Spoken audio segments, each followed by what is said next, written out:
Good evening. Good evening. It's great to see everyone here tonight. The Clayton County Board of Commissioners meeting is now called to order. The date is February 4th, 2025, and the time is 6 o'clock p.m. We will now have roll call. District 1. Here. District 2. Here. District 3. Present. District 4. Present. And Madam Chair is present tonight. All right. Next, we will have the invocation. And Courtney, did you want to go on through that part for the invocation? Yes, ma'am.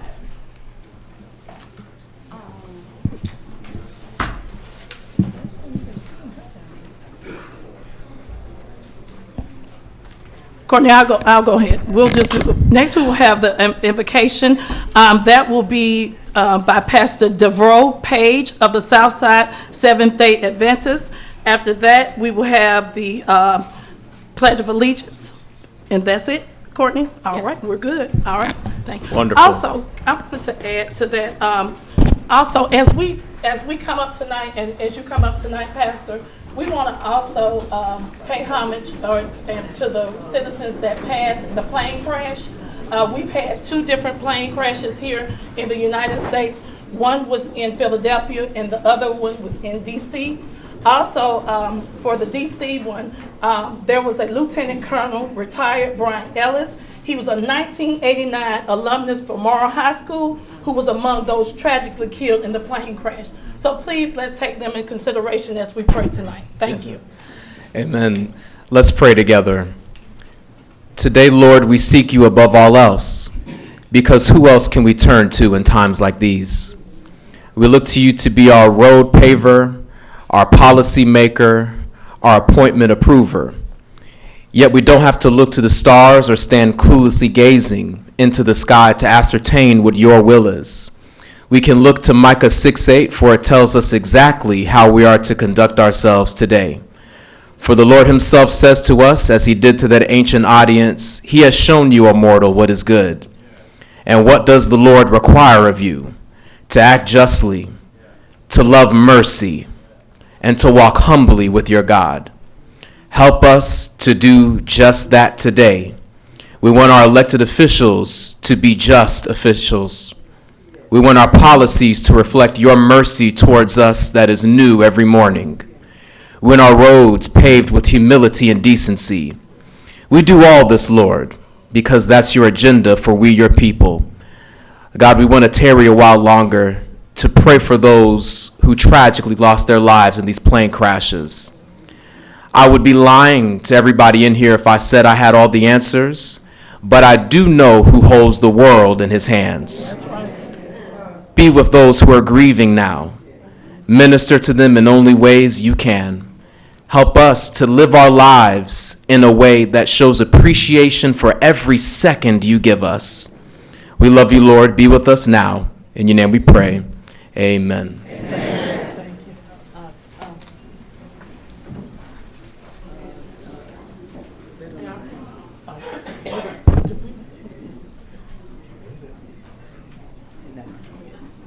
All right, I pledge allegiance to the flag of the United States of America and to the republic for which it stands, one nation, under God, indivisible, with liberty and justice for all. Amen. You may now be seated. Thank you.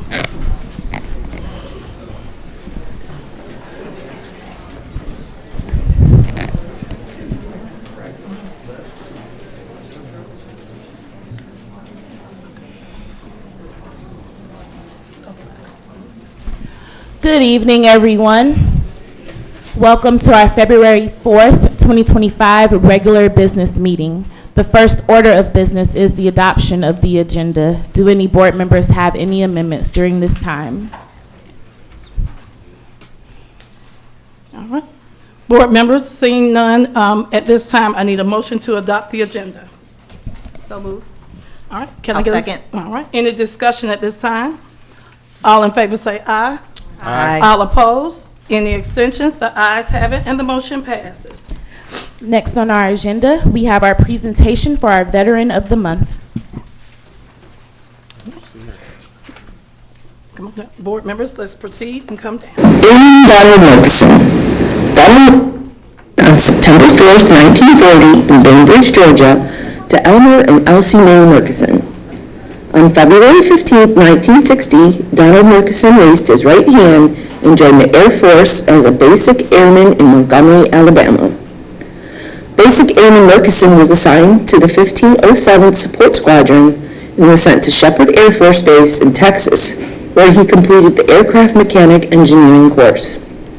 In addition, Basic Airman Murkison completed the Specialty Vehicle Repair course, both of which would serve him well after his service. On February 1, 1961, after completing school, Basic Airman Murkison was promoted to airman. Airman Donald Murkison. Donald Murkison was born on September 4, 1940, in Bainbridge, Georgia, to Elmer and Elsie Mae Murkison. On February 15, 1960, Donald Murkison raised his right hand and joined the Air Force as a basic airman in Montgomery, Alabama. Basic Airman Murkison was assigned to the 1507th Support Squadron and was sent to Shepherd Air Force Base in Texas, where he completed the Aircraft Mechanic Engineering course. In addition, Basic Airman Murkison completed the Specialty Vehicle Repair course, both of which would serve him well after his service. On February 1, 1961, after completing school, Basic Airman Murkison was promoted to airman. Airman Murkison would continue his studies until being deployed in support of the U.S. effort in Vietnam. Airman Murkison and the 1507th Support Squadron were deployed to the island of Guam, where they would repair combat and other support aircraft throughout the conflict. Airman Murkison quickly gained the respect and confidence of his crew and commanding officers. Towards the end of his year-long deployment in Guam, his commanding officer fell gravely ill and was transferred back to the United States. His commanding officer requested that Airman Murkison be allowed to escort his wife and 2 young children back to the United States. In recognition of his service to his country and his commanding officer, Airman Murkison was granted an honorable discharge from the Air Force on January 21, 1964 at Travis Air Force Base in Fairfield, California. In 1967, Donald moved his wife Jackie to Clayton County, where he began work at Delta Airlines as an aircraft mechanic, where he would later retire after 26 years of dedicated service. In retirement, Donald continued to repair anything you could drive or fly. In addition, Donald possessed a passion for woodworking and was a faithful servant of Liberty Baptist Church in College Park, Georgia, and later in Fayetteville, Georgia, where his wife, Jackie, has served as the financial secretary for nearly 50 years. For more than 58 years, the Murkison family has called Clayton County home, and Donald built a life of service to his family, community, his church, and his country. In recognition of a life of service that he passed along through his family, who have totaled more than 4 decades in the Clayton County Fire Service, we are proud to recognize Airman Donald Murkison as a Veteran of the Month for February 2025.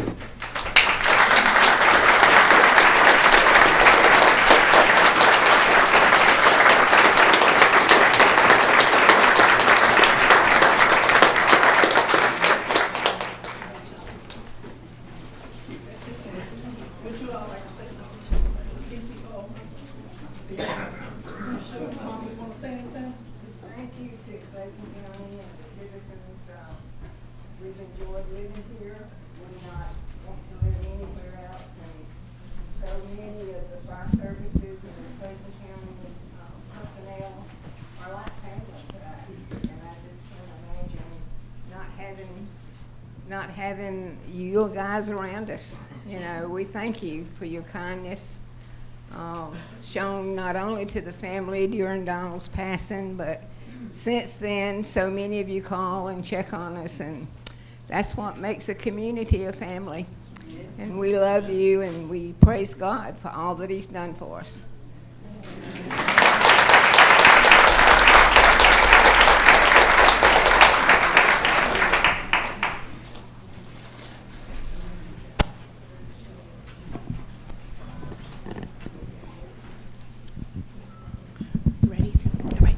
Next on our agenda, we have a proclamation. Clayton County pays tribute to the Honorable Senator Valencia Seay.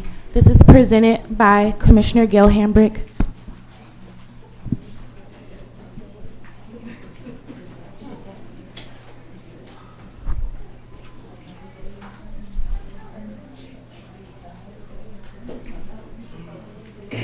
Clayton County pays tribute to the Honorable Valencia Seay. Whereas, the Honorable Valencia Seay, a trailblazer and dedicated public servant, has devoted over 30 years to the citizens of Georgia. She made history in 1992 as the first African American elected to the Clayton County Board of Education, the first African American woman to represent Clayton County in the Georgia House of Representatives, and the first African American to represent Clayton and Fayette counties in the Georgia State Senate. And whereas, during her 2-decade tenure with the Georgia State Senate, Senator Seay left an indelible legacy through her leadership and legislative accomplishments. She served as vice chair of the Legislative Black Caucus and tirelessly advocated for education, agriculture, public safety, and women's advancement. Her instrumental role in creating the Capitol Museum's From Your Farm to Your Table exhibit has educated countless visitors on Georgia's agribusiness, earning her recognition from the Georgia Historical Records Advisory Council. And whereas, Senator Seay's contributions to civic life extend beyond the legislature, as evidenced by her service with the NAACP, the National Council of Negro Women, and the Women's Legislative Caucus. She received numerous accolades, including the National Council of Negro Women's Living Legend Award, the Alpha Kappa Alpha Capital Legislator of the Year Award, and on Saturday, February 1st, 2025, the Clayton County Chamber of Commerce Lifetime Achievement Award. Mrs. Seay has been a pillar of her community in Riverdale, Georgia, where she remains active with senior groups and as a devoted member of Antioch Baptist Church North. And whereas, as a beloved wife to Walter, mother to 2 children, grandmother to 4 grandchildren, and a respected leader, Senator Seay embodies the values of dedication, family, and service. Her retirement on December 31st, 2024 marks the conclusion of a remarkable career that has profoundly impacted the lives of those she serves, leaving a legacy of progress, equity, and inspiration for future generations. Now, therefore I, Gail B. Hambrick, Commissioner, on behalf of the Clayton County Board of Commissioners, do hereby proclaim Tuesday, February 4th, 2025 as Honorable Valencia Seay Day in Clayton County, Georgia, in appreciation for her distinguished career and service, and extend our deepest gratitude for invaluable contributions to our community and state. In witness thereof, I have hereunto set my hand and caused the seal of Clayton County, Georgia to be affixed this 4th day of February in the year 2025.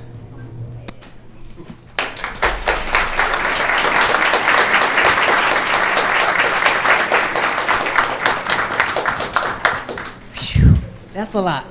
That's a lot. I would be remiss if I did not say, because Senator Seay didn't just wake up one day and say, I want to be on the school board, and then have the state representative and the state senate. Back some time ago, we were organizing up in the North Clayton area, and we were having meetings at houses, the Morrises, Alvin and Dot Morris, my house, and Velma McCrae. And one day this young lady came in, and she was like, I want to be a part of this. Because what we did, what some of us did, we reached out because we were being represented in the school system and all, not so much on PTA, because it was hard to be an officer in the PTA back then, because PTAs were very strong and all. And we said, hey, look, we're going to get some officers, we're going to do what's what, and we, again, Senator Seay and all. But we reached out to a young man named Wade Starr, who came up and organized us and said, okay, we want to start voting. We want to start voting people in. And what a lot of people don't know is that the county commissioners were really at large. That meant somebody from the southern part of the county could represent us in the north part. So we worked hard on getting district voting and all, and we said we'll start with the school system and all. So we went around the room asking the people that were in the room, you know, can you do it? Will you do it? And folk were like, had different reasons, you know, my girls were young, little, or whatever, and I'm like, no. And then this hand raised, I'll do it. Valencia Seay was the chosen one at all. So I just want to thank you so much for what you've done and what you will continue to do for Clayton County and all, because right here is a jewel. And if you, hopefully you will continue to help us and all and continue to make Clayton County a good county or whatever, because we're on our way of doing some great things and all. So I just want you all to give her another round of applause.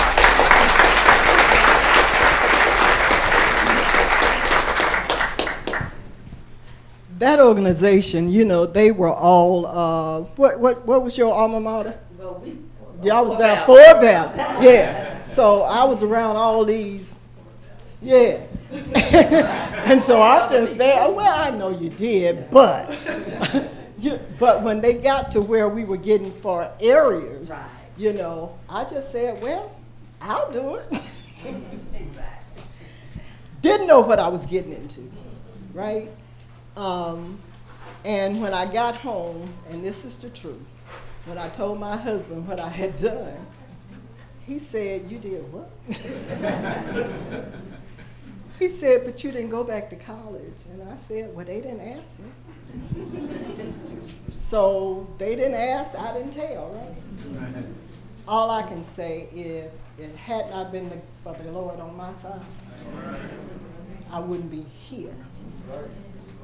But it was the voters that had to press the number to allow me to be their voice. And I can't thank you enough, because this journey, I could never have envisioned it for myself. Gail, you and Wade Star, they were ones that were saying, well, we need somebody from here. You know, I threw up my hand, but here I am, still standing. And we'll continue. But it's been such an honor to have met so many people, to have traveled to so many conferences and being at the table and on Diaz's. Me, that little girl from Herndon Homes Houses Project. But the anchor was across the street from the projects.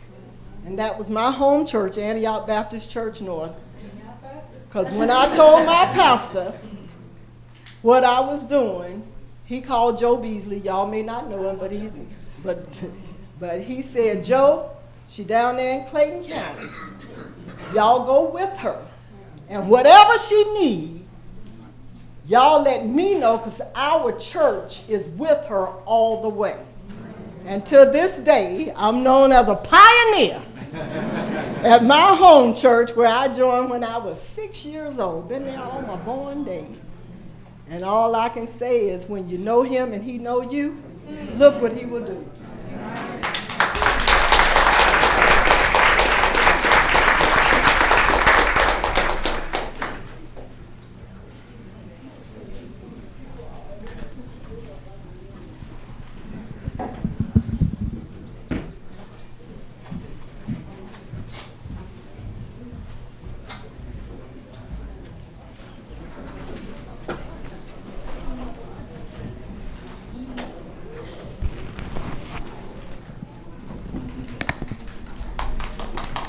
Ladies and gentlemen, let's give it up one more time for Senator Valencia Seay. Also, I just want to take a personal point of privilege. We have Miss Senator Kenya Wicks. Is she still here, or did she? Please come up, Miss. Please come up to be recognized, or stand to be recognized. That is our senator. I was with her on yesterday down at the Capitol, and when I tell you they are working hard down there for Clayton County, we thank you for your service, Senator, and please let's give Miss Wicks a round of applause for all that she does. Are there any other public officials that are present tonight? If you are here, please stand. All right, thank you. The board will now hear public comments. Citizens will be given 3 minutes maximum time limit to speak before the board with a total time of 30 minutes. Comments must be limited to matters on the agenda or over matters which the governing body has jurisdiction. Speakers must maintain decorous demeanor and refrain from personal attacks upon board members, shouting, and using obscene language. Please state your name and county of residency for the record. Speak clearly into the microphone, and speakers should be courteous, respectful, and not make any disparaging remarks or use abusive language when addressing the board. All right, good evening, ladies and gentlemen. First on our public comment sign-in sheet will be Ms. Ray. As you all come up, if you've not done public comment before, please come up and state your name and city of residence.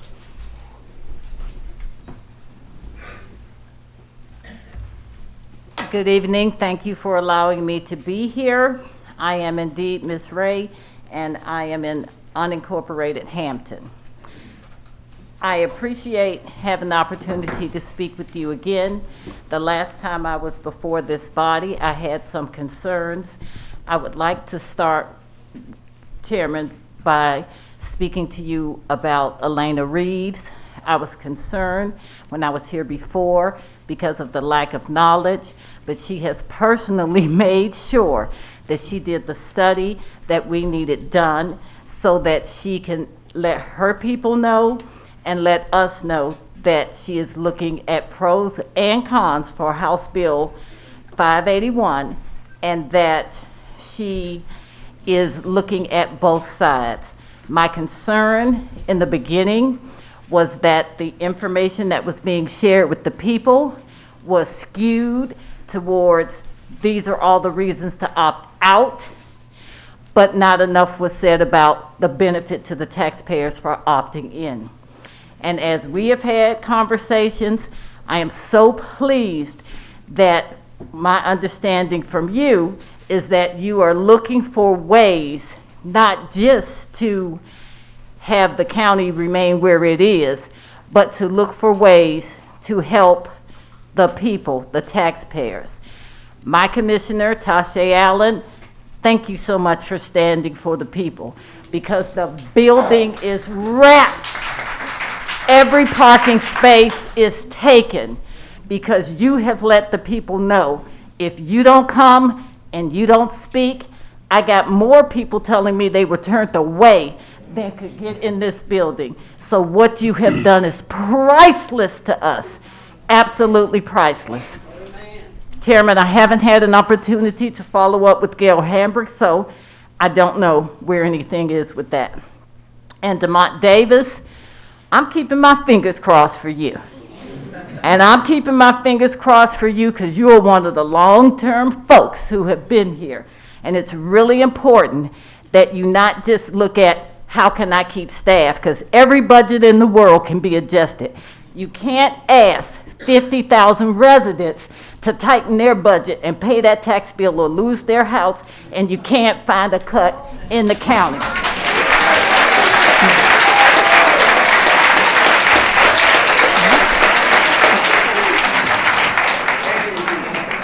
Next will be Dr. Henry Anderson.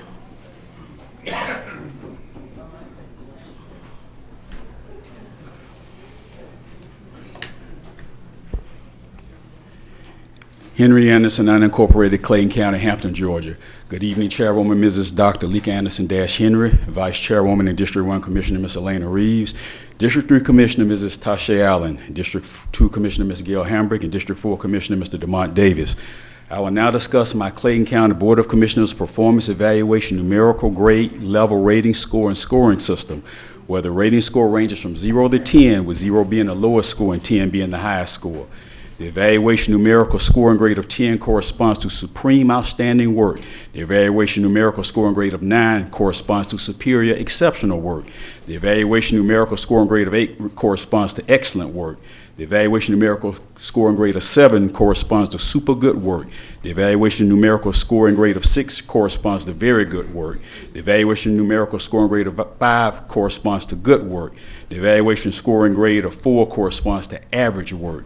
The evaluation numerical scoring grade of 3 corresponds to below average work. The evaluation numerical scoring grade of 2 corresponds to poor work.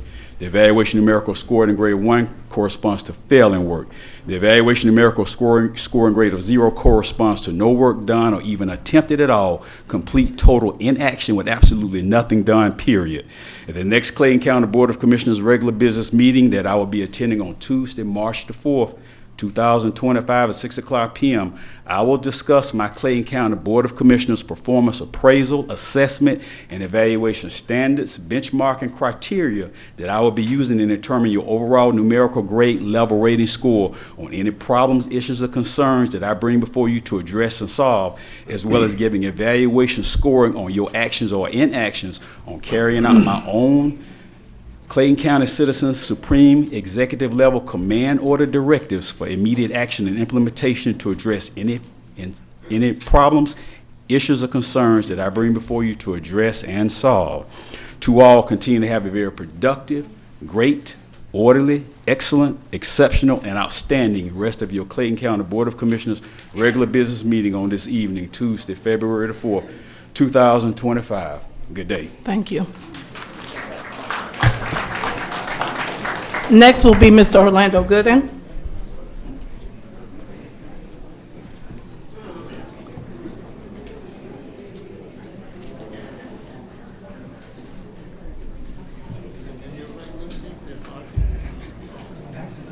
Yeah.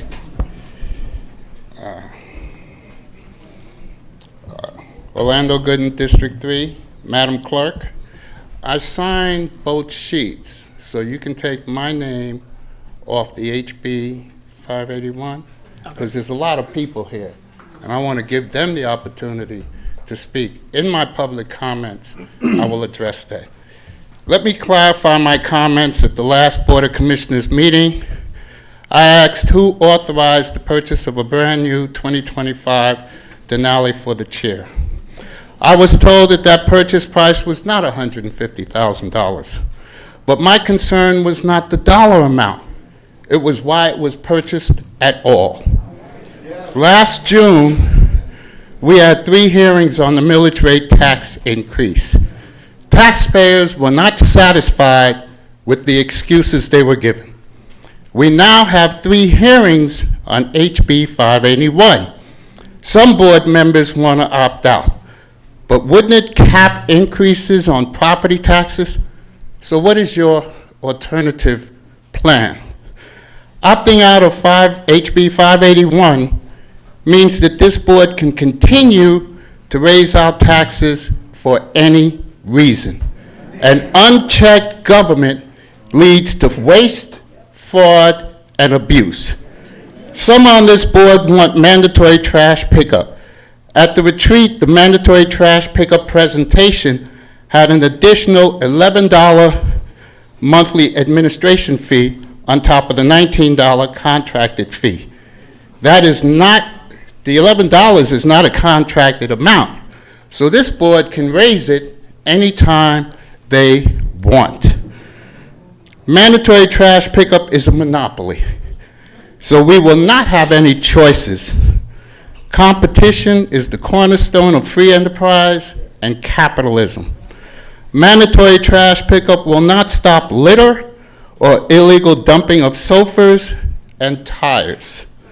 Since you claim to be transparent, Chairperson, what is the status of the $500,000 lawsuit with Roman United? People with things to hide never have much to say. Thank you, Mr. Gooden. Moving right along. Next, we will have Sean Council. Good evening, various commissioners as well as Madam Chairwoman. My name is Dr. Sean Council, Esquire, and this is the first time that I've been before you. I acknowledge that you have given me 3 minutes, so I will make my comments rather short. Did I say I'm from the unincorporated portion of Clayton County? I am. Sana Gregory was my friend and my commissioner, and I love that woman. Amen. So I stand here with some concerns about this agenda. I see on page 3 that you've earmarked an expenditure of $1 million, if I'm reading it correctly, $192,352 for a fire alarm panel. That's a shocking amount of money, and I understand the importance of having fire alarms in the Judicial Center, but A, I want to know whether that was competitively bidded, and I think that the citizens are entitled to a better explanation for the expenditure of such a large amount of money.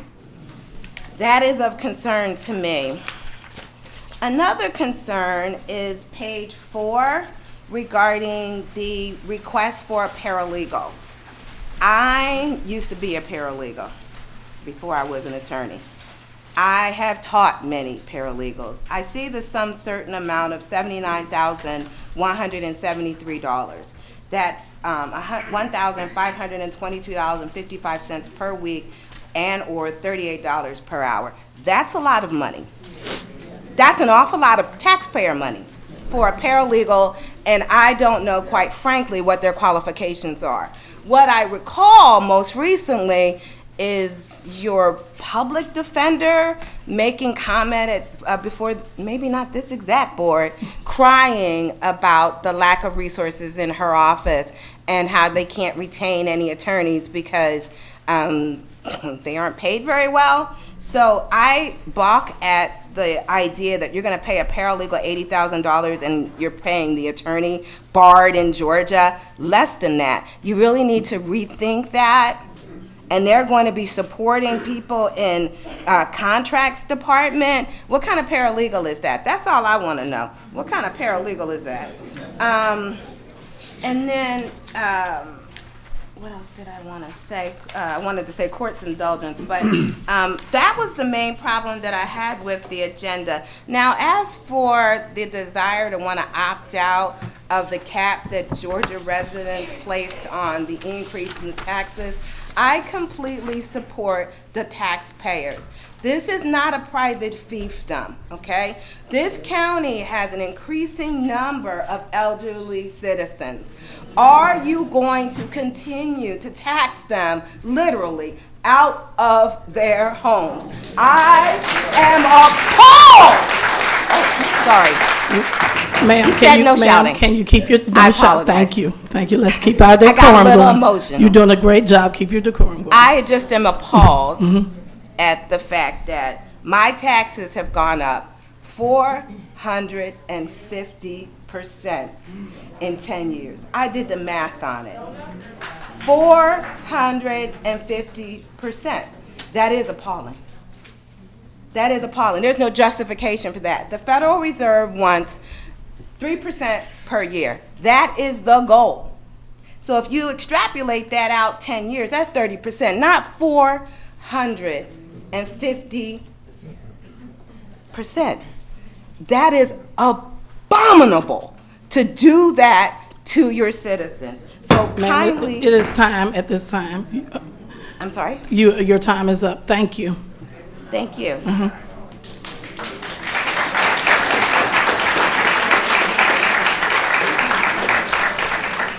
Next we have is Sonia Smith.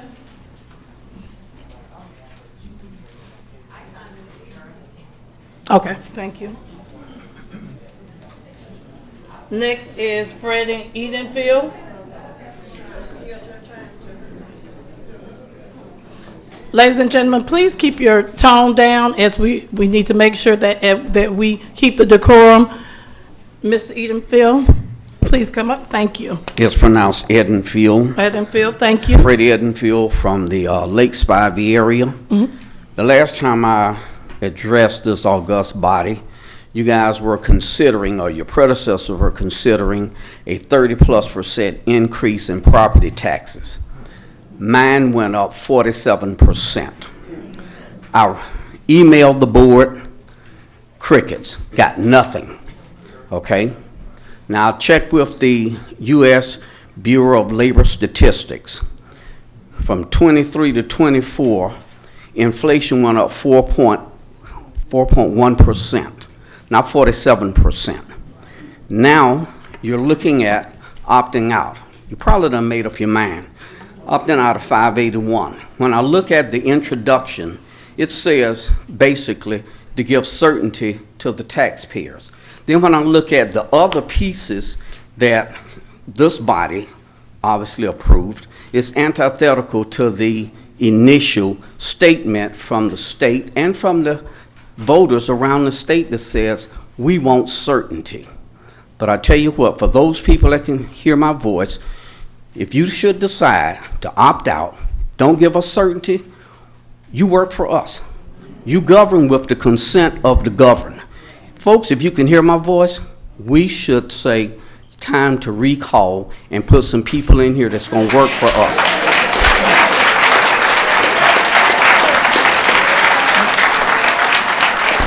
And if I should walk funny going back to my seat, it might be because you got your hands too far down in my pockets.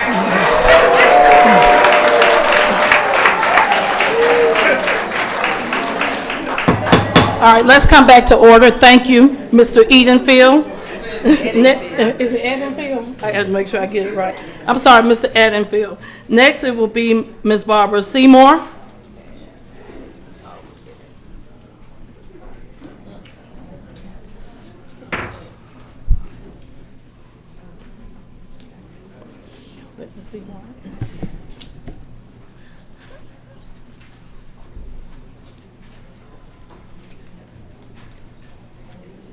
Good evening. Good evening. As you said, my name is Barbara Seymour.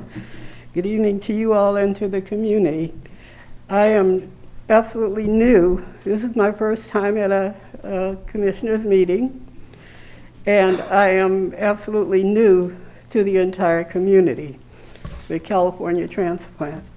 So, Mr. Garber. So I don't have any comments, but I do have a couple of questions to put to the commissioners to help me become more familiar with how everything works. I live in unincorporated Riverdale, so everything I found that the county governs everything that goes on in my location. So my first question is to the commissioners, are your positions, I know you're elected, but are they salaried positions? My second question on HB 581, do y'all, the commissioners, have the final say, or do the citizens get to vote on that and decide whether or not we want to go along with your proposal? And my third question regarding an item on the agenda about the sale of guns. Who are these guns going to be sold to, and are they just going to be put back into the community? Those are my questions. Thank you for the time. Ms. Edenfield, I'm sorry, Ms. Seymour. I want, we have Chief in the back in regards to the guns. You can see our police chief, and he can speak with you about that. As far as your other questions, our DCOO and our COO is to the right of me. They can also speak with you in regards to your questions. Okay. All right. Thank you. All right. Excuse me. Thank you. Next, we will have Carol Yancey.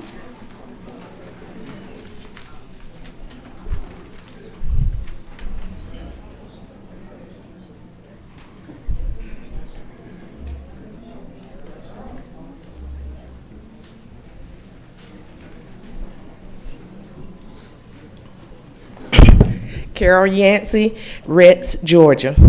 Commissioner Allen, you are the newest member of the board and appears to be the youngest as well. In less than 60 days, you have demonstrated the following: emotional intelligence and maturity, with the understanding you are not going to be able to please everyone.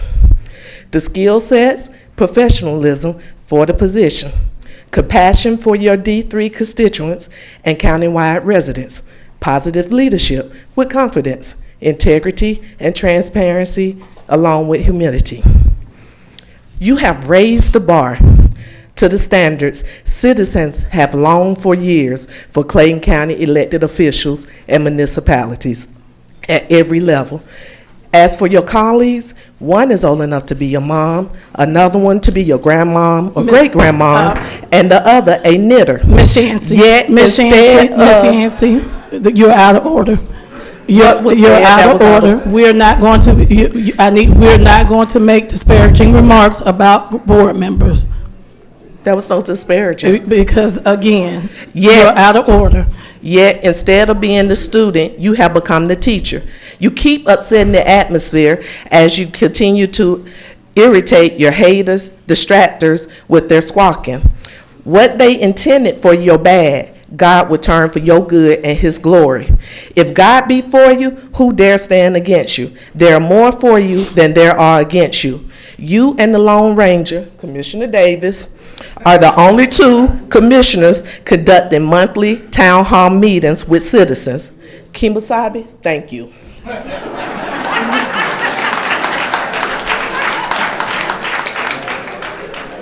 Next is Wanda Stevens.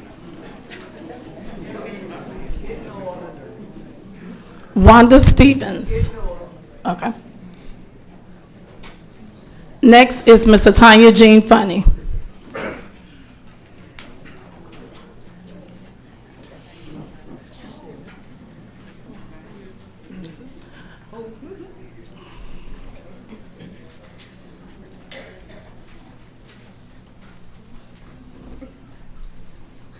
Good evening, Board Chair, Commissioners, Tanya Jean Funny, Hampton, Georgia, unincorporated Clayton County.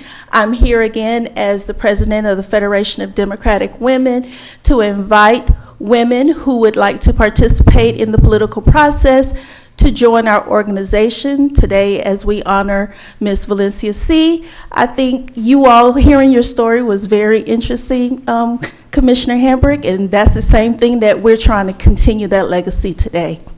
Also, we have a board training on this Thursday, February the 6th, that you can do from the privacy of your home on how to run a board meeting. So anyone that's an elected official on a government board or nonprofit organization can join us. All information can be found on our Facebook page, Clayton County Federation of Democratic Women. And with the 2 minutes that I have left, I would like to say that at the last minute meeting, I must have struck a chord. So while my commissioner has invited everyone to this meeting, she has decided to block my husband and I from her social media. So I guess every voice that she wants to hear is everyone else except for me. And who doesn't love Mr. Funny? Thank you. Thank you. Next will be Mr. Larry, is that last name, is it Trask? Trask? Come on up. I'm doing good.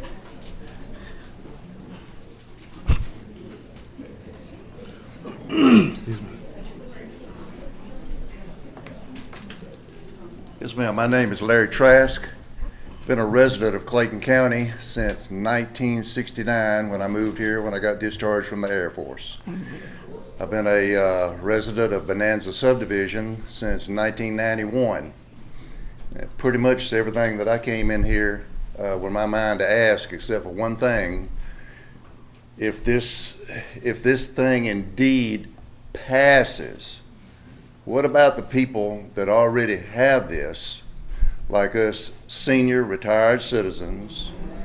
Amen. Is this going to be grandfathered in where we can still have it?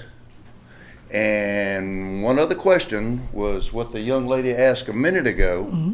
Are y'all going to be the deciding factor on this? 5 people, or are the Clayton County residents going to be able to vote on this thing? Because I heard that rumble a minute ago. Thank you. That's it. And thank you, Mr. Trask. That's why we're having the hearings tonight, so we can hear from the residents as well before we make any decisions. Next is going to be,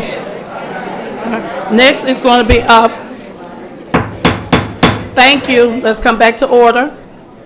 Next will be Teresa Talley.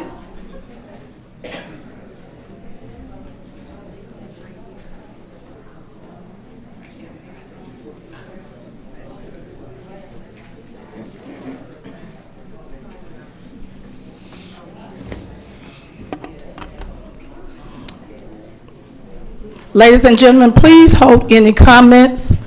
Please hold any comments.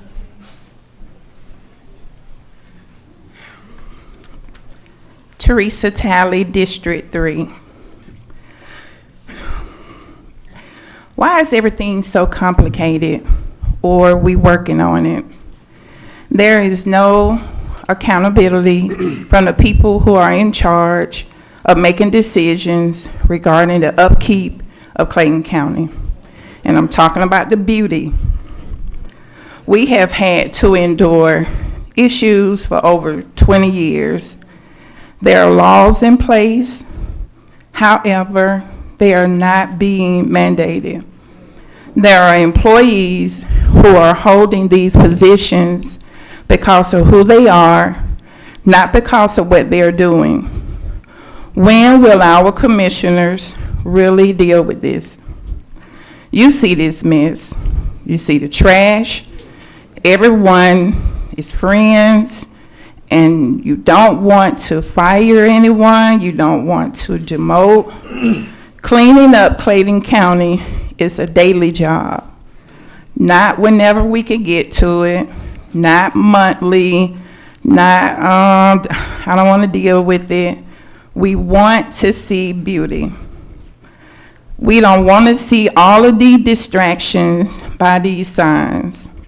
I understand it's a challenge, but removing these signs daily will show that everyone can put their signs anywhere. You also need to make calls. I can see code enforcement is making whatever the least minimum job that they're doing. Who will remove these signs off the trees, the utility poles, and the right-of-way? I understand that they are complaining to the commissioners about picking up the signs. That is your job. Do it. Lopez Roofing. He is paying code enforcement to leave his signs up. I see it. They brag about it. His signs are everywhere. Who else is paying code enforcement? I know for myself, I remove a lot of signs, and I know Mr. Vondale moves signs. We cannot continue to be bothered with this. I even asked Captain Wright, not sure who he is, that I would help pick up the signs. No response. He just left it blank. The COO, he just stopped calling, stopped communicating. I guess he didn't want to be bothered with me either. Mandatory trash pickup will not fix this mess. And will you all get in touch with Tara Recker? They are the ones, when it's an accident. Ms. Talley, your time is up. Okay. I will refer you saying that you're having some issues. I will speak with you, and I will speak with you further. Okay. Thank you. All So I right. got to meet with you Friday. Okay. All right. Thank you. Thank you. All right. Next is Mr. David Hammer. Madam Chair, this is our last speaker for public comment. Thank you.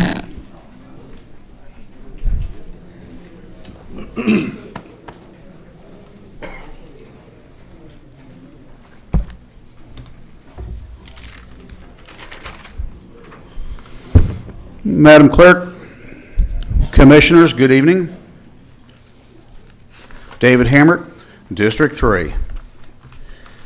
You know, folks, Madam Chairwoman, I'd like to say yes. we've had a couple tragedies here, and unfortunately, we've seen tragedies come in three.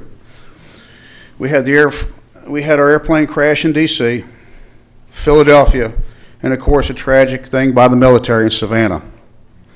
As a person who worked for Eastern Airlines January 13th, 1982, when Air Florida crashed, I can give you firsthand experience and vision of what that is, what it looks like, and the memories it brings back.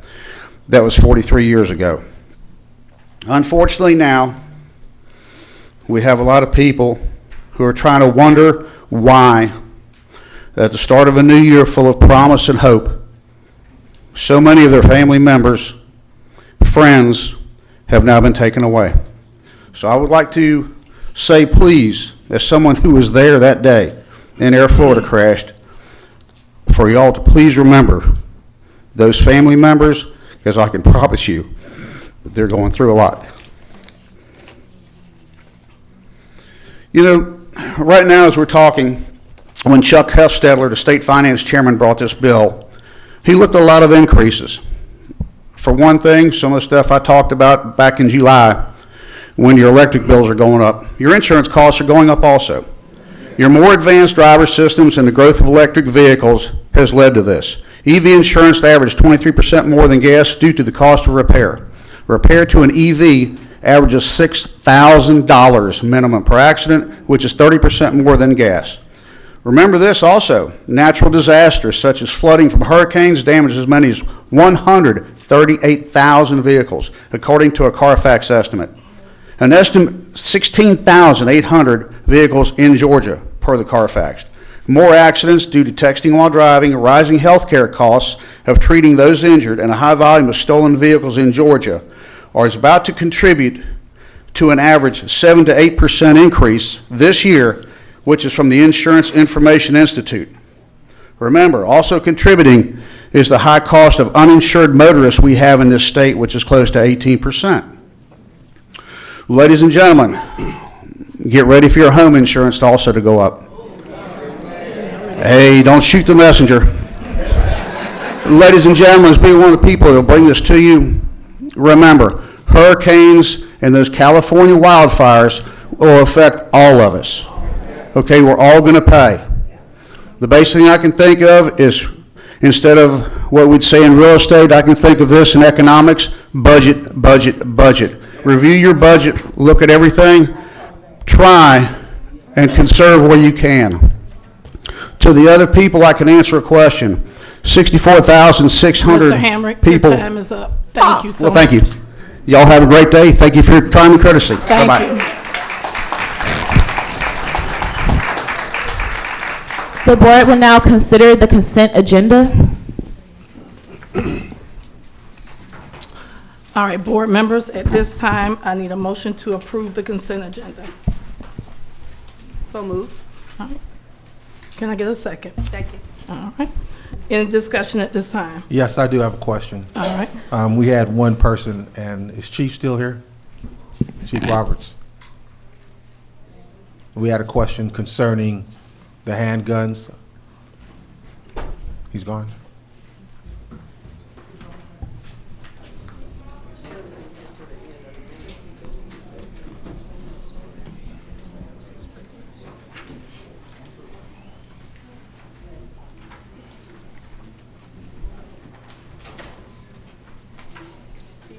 Well, I have two questions. So I'll go to the second one first.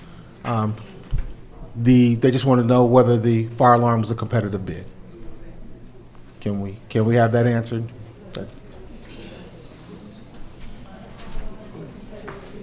He's coming. Okay, thank you.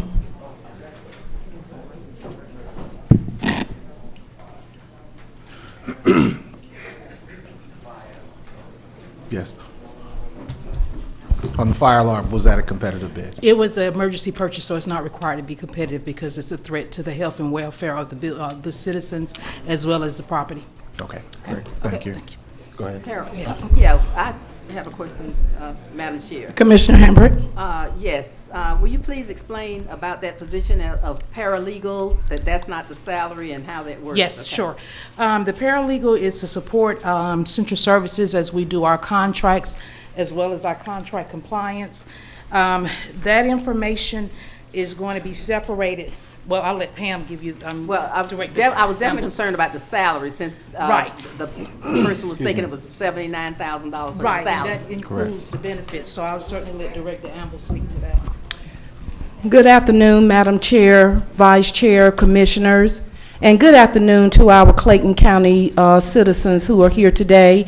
I'm Pam Ambles, the HR Director, but I'm also a citizen of District 3. The $79,000 that you see on the agenda, that is the total salary, which includes benefits such as the FICA tax, medical, workers' comp, pension. The actual salary for the position itself is $55,510, which is competitive. Paralegals in the state of Georgia, they range from like $42,000 up to like $60,000. So ours is right there. The starting salary is kind of midway. Thank you. Thank you. You're welcome. All right, And Chief. yes, just on the gun sales, Chief. Good evening, Madam Chair and Board. Ladies and gentlemen, please stop the chatter so we can hear our chief, police chief. Thank you.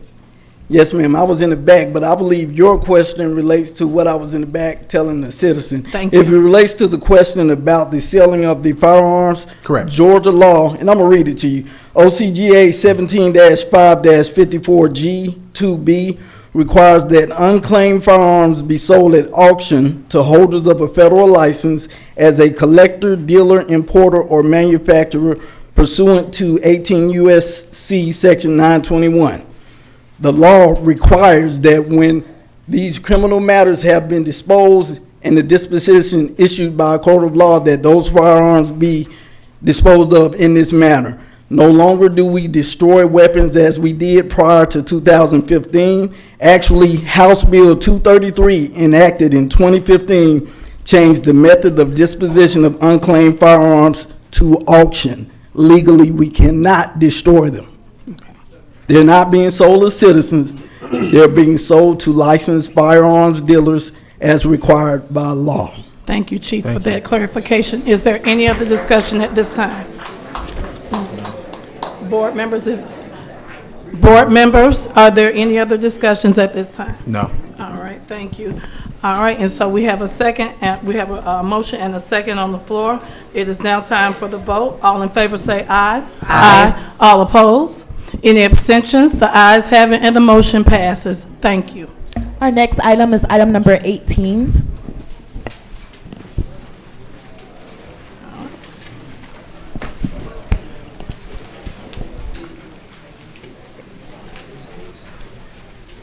All right, item number 18 on the agenda is the board appointment for the Board of Health. Dr. Lavinia Jackson's term on the Board of Health expired on December 31st, 2023. The new term is 6 years, beginning immediately and expiring on December 31st, 2029. And so we have gotten someone from our Forest Park mayor, and they have chosen Ms. Latasha Clemens. So at this time, I would like to make a motion to appoint Ms. Latasha Clemens to the Board of Health. Can I get a second? Second. All right, any discussion at this time? All in favor say aye. Aye. All opposed? Any abstentions? The ayes have it, and the motion passes. Next is item 19, board appointment. Ladies and gentlemen in the back, can you please lower your tone? Thank you. Item number 19, board appointment, elections and registration. Carol Wesley's term on the Elections and Registration Board expired on December 31st, 2024. The new term is for 4 years, beginning immediately and expiring on December 31st, 2028. Commissioner Hambrick? Yes, Madam Chair, I would like to reappoint Ms. Carol Wesley to the Board of Elections and Registration. I second that motion. All right, is there any discussion at this time, board members? All right, all in favor say aye. Aye. All opposed? Any abstentions? The ayes have it, and the motion passes. Thank you.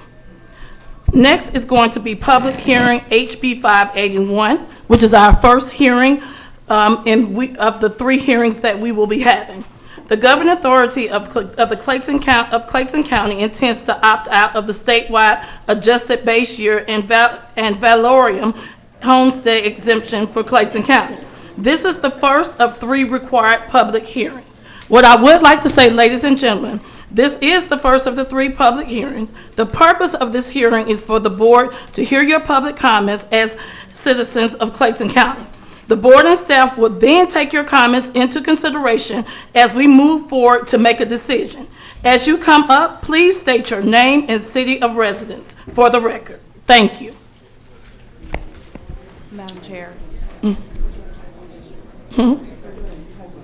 Oh, y'all doing a presentation? Okay.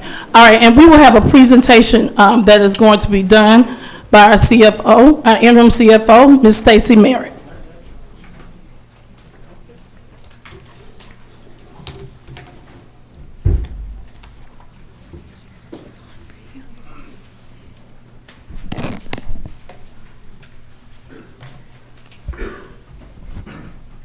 Good evening, Madam Chair, Vice Chair, and Board of Commissioners. So I just wanted to bring some facts for you about how House Bill 581 is going to show some impact for the county. And then after I speak, our financial advisor, Mr. Ed Wall, will be here to kind of walk you through the actual House bill and then some savings that it would have for our constituents. So first, I want to make sure that everyone is clear that as finance goes, the budget goals, regardless of the decision made by this board, we will continue to meet the current and future financial obligations of the county, maintain competitive salaries and retain experienced staff, reduce unnecessary expenses where we need to, be aware of increasing costs and inflation, budget for the best services possible. So when I talk about the future financial obligations, I do want to make you aware that we do have a good bit of inflation going on, and many of our contracts that we have escalation clauses in those. So some of those are not totally within our control. Other things that would not be within our control coming up would be the new administration and possibly losing our federal funding. That would hurt us in some ways. Tariffs could affect the economy moving forward, so those are all unknowns at this time. So try to come up with some good pros and cons for the House bill for you to consider. So on the pros side, we have increases the current homestead exemptions.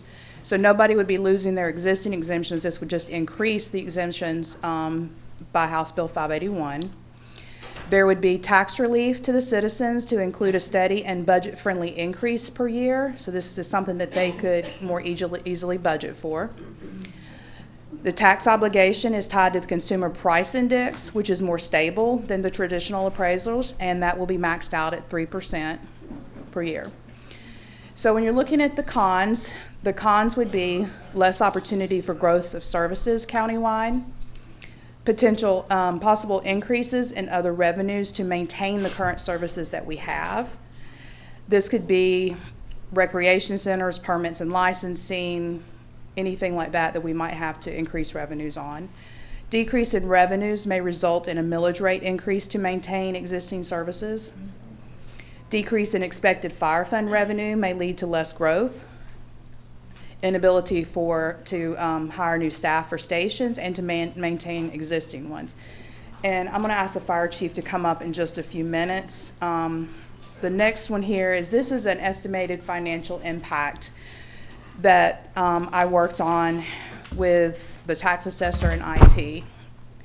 So all things being the same, so the increase in the assessment would be 6% across the board. The increase that the CPI would be 3% across the board. The homestead exemption would stay the exact same amount, and so would the millage rate. I did this for simplicity. So if you look at the bottom, the opportunity cost revenue that we would lose would be $1.9 million the first year, $4 million the second year, and $6.3 the third year. There is still some clarification that we need to figure out about what's going to actually happen this year. In talking with the tax commissioner and her representative at the state yesterday, We are supposed to be getting something in writing that will show if we're going to be able to have any assessment increases this year or how that's going to work. So we'll hopefully know that soon. Thank you. So this is the effect that will be on the general fund. The fire fund, and I'm going to let Chief Sweat come up here because he can give you some more perspective on exactly what impact this will have on the fire fund. Madam Chair, Madam Vice Chair, Commissioners, thank you so much. So what we are looking at on the display screen is the financial projections for the next 3 fiscal years should House Bill 581 be enacted here in the county. So specifically looking at the fire fund, as you all know, we have a fire tax that is imposed on residential and commercial property to staff the fire services throughout unincorporated Clayton County, as well as those municipalities that we serve and protect. Looking at the House Bill 581, the potential impacts moving forward in fiscal year 26, we would be looking at losing roughly $500,000 in revenue. Fiscal year 27, a little over $1 million. And then fiscal year 28, a little over $500,000 at 1.6. Looking at just some sheer numbers, and given that we are looking at a 3-year projection moving forward, the way I approach this is looking historically at the previous 3 years. So first, I look at inflation rate. As we all know, the price of doing business as well as just maintaining our simple households has increased. But over the past 36 months, from February of 22 to January of 25, the United States experienced significant fluctuations in inflation rates.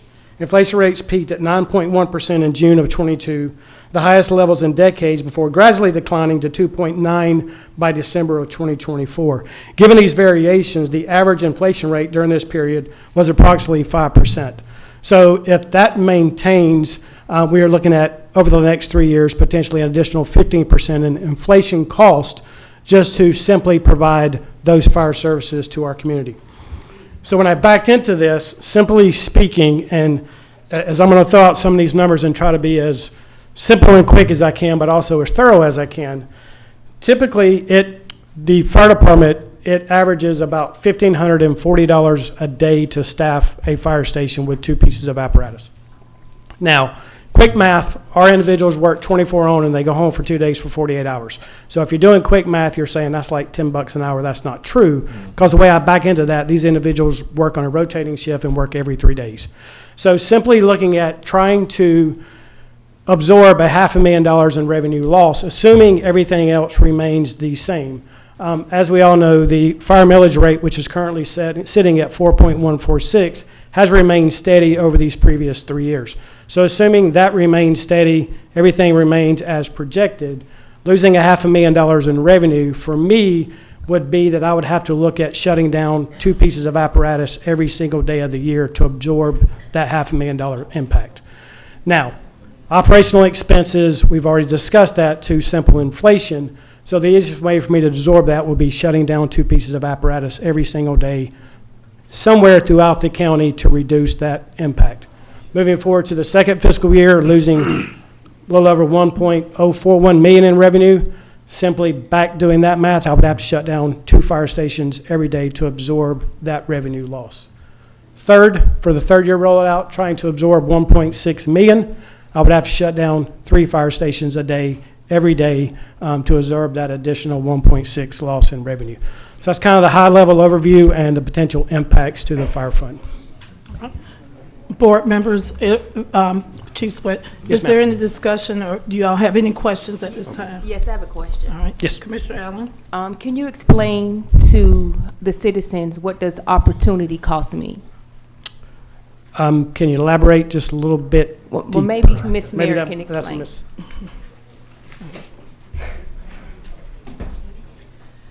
So the opportunity cost is something that the tax commissioner prefers to use. In accounting, we use a loss for revenue. It's not technically a loss, but it is an amount of money that we would have had if this bill does not go in. So to clarify, does that explain? The money that they're showing is potential money that could be lost. It is potential. Not the money that's currently in the budget. It is potential funds that will that would be not available all things remaining the same. We do have inflation, and we do have to keep up with that. We do have a lot of contracts, like I said, have escalating clauses. We've got a rise in medical service fees, repairs and maintenance. Utilities are one that's really going through the roof. So all things staying the same, this is what we would have expected to have. So to clarify, this is money that we don't have yet. Correct. This is This potential is forecasted. money Yes, that ma'am. we could possibly lose. Yes, ma'am, this Wanna is make that clear. forecasted. So, and I want to kind of piggyback on what Chief Sweat had before Mr. Wall comes up and kind of gives you, he's got some numbers actually of what the citizens will see potentially through an estimate. We can budget with what we have. It really comes down to what are we willing to give up or where are we willing to cut. That's where it comes down to. And that's something that we'll have to face during this upcoming budget season. I will say that we did make a good bit of cuts last year. We trimmed back because we knew we were asking for a mill increase. So, do y'all have any questions? Thank you so much. All right. Any other discussion at this time? Madam Chair, yes, if Chief. I could just simply just speak a little bit more to that. Just understand the fire fund is its own tax base, its own entity. Therefore, any potential decrease in the fire fund will impact fire services. When we're looking at general funds specifically, that funds several departments. Just want to make sure the citizens are aware. The fire tax, that's once again is imposed on residential and commercial property throughout the county, goes to provide their fire protection. So a decrease in that funding, that doesn't affect anyone else other than fire services.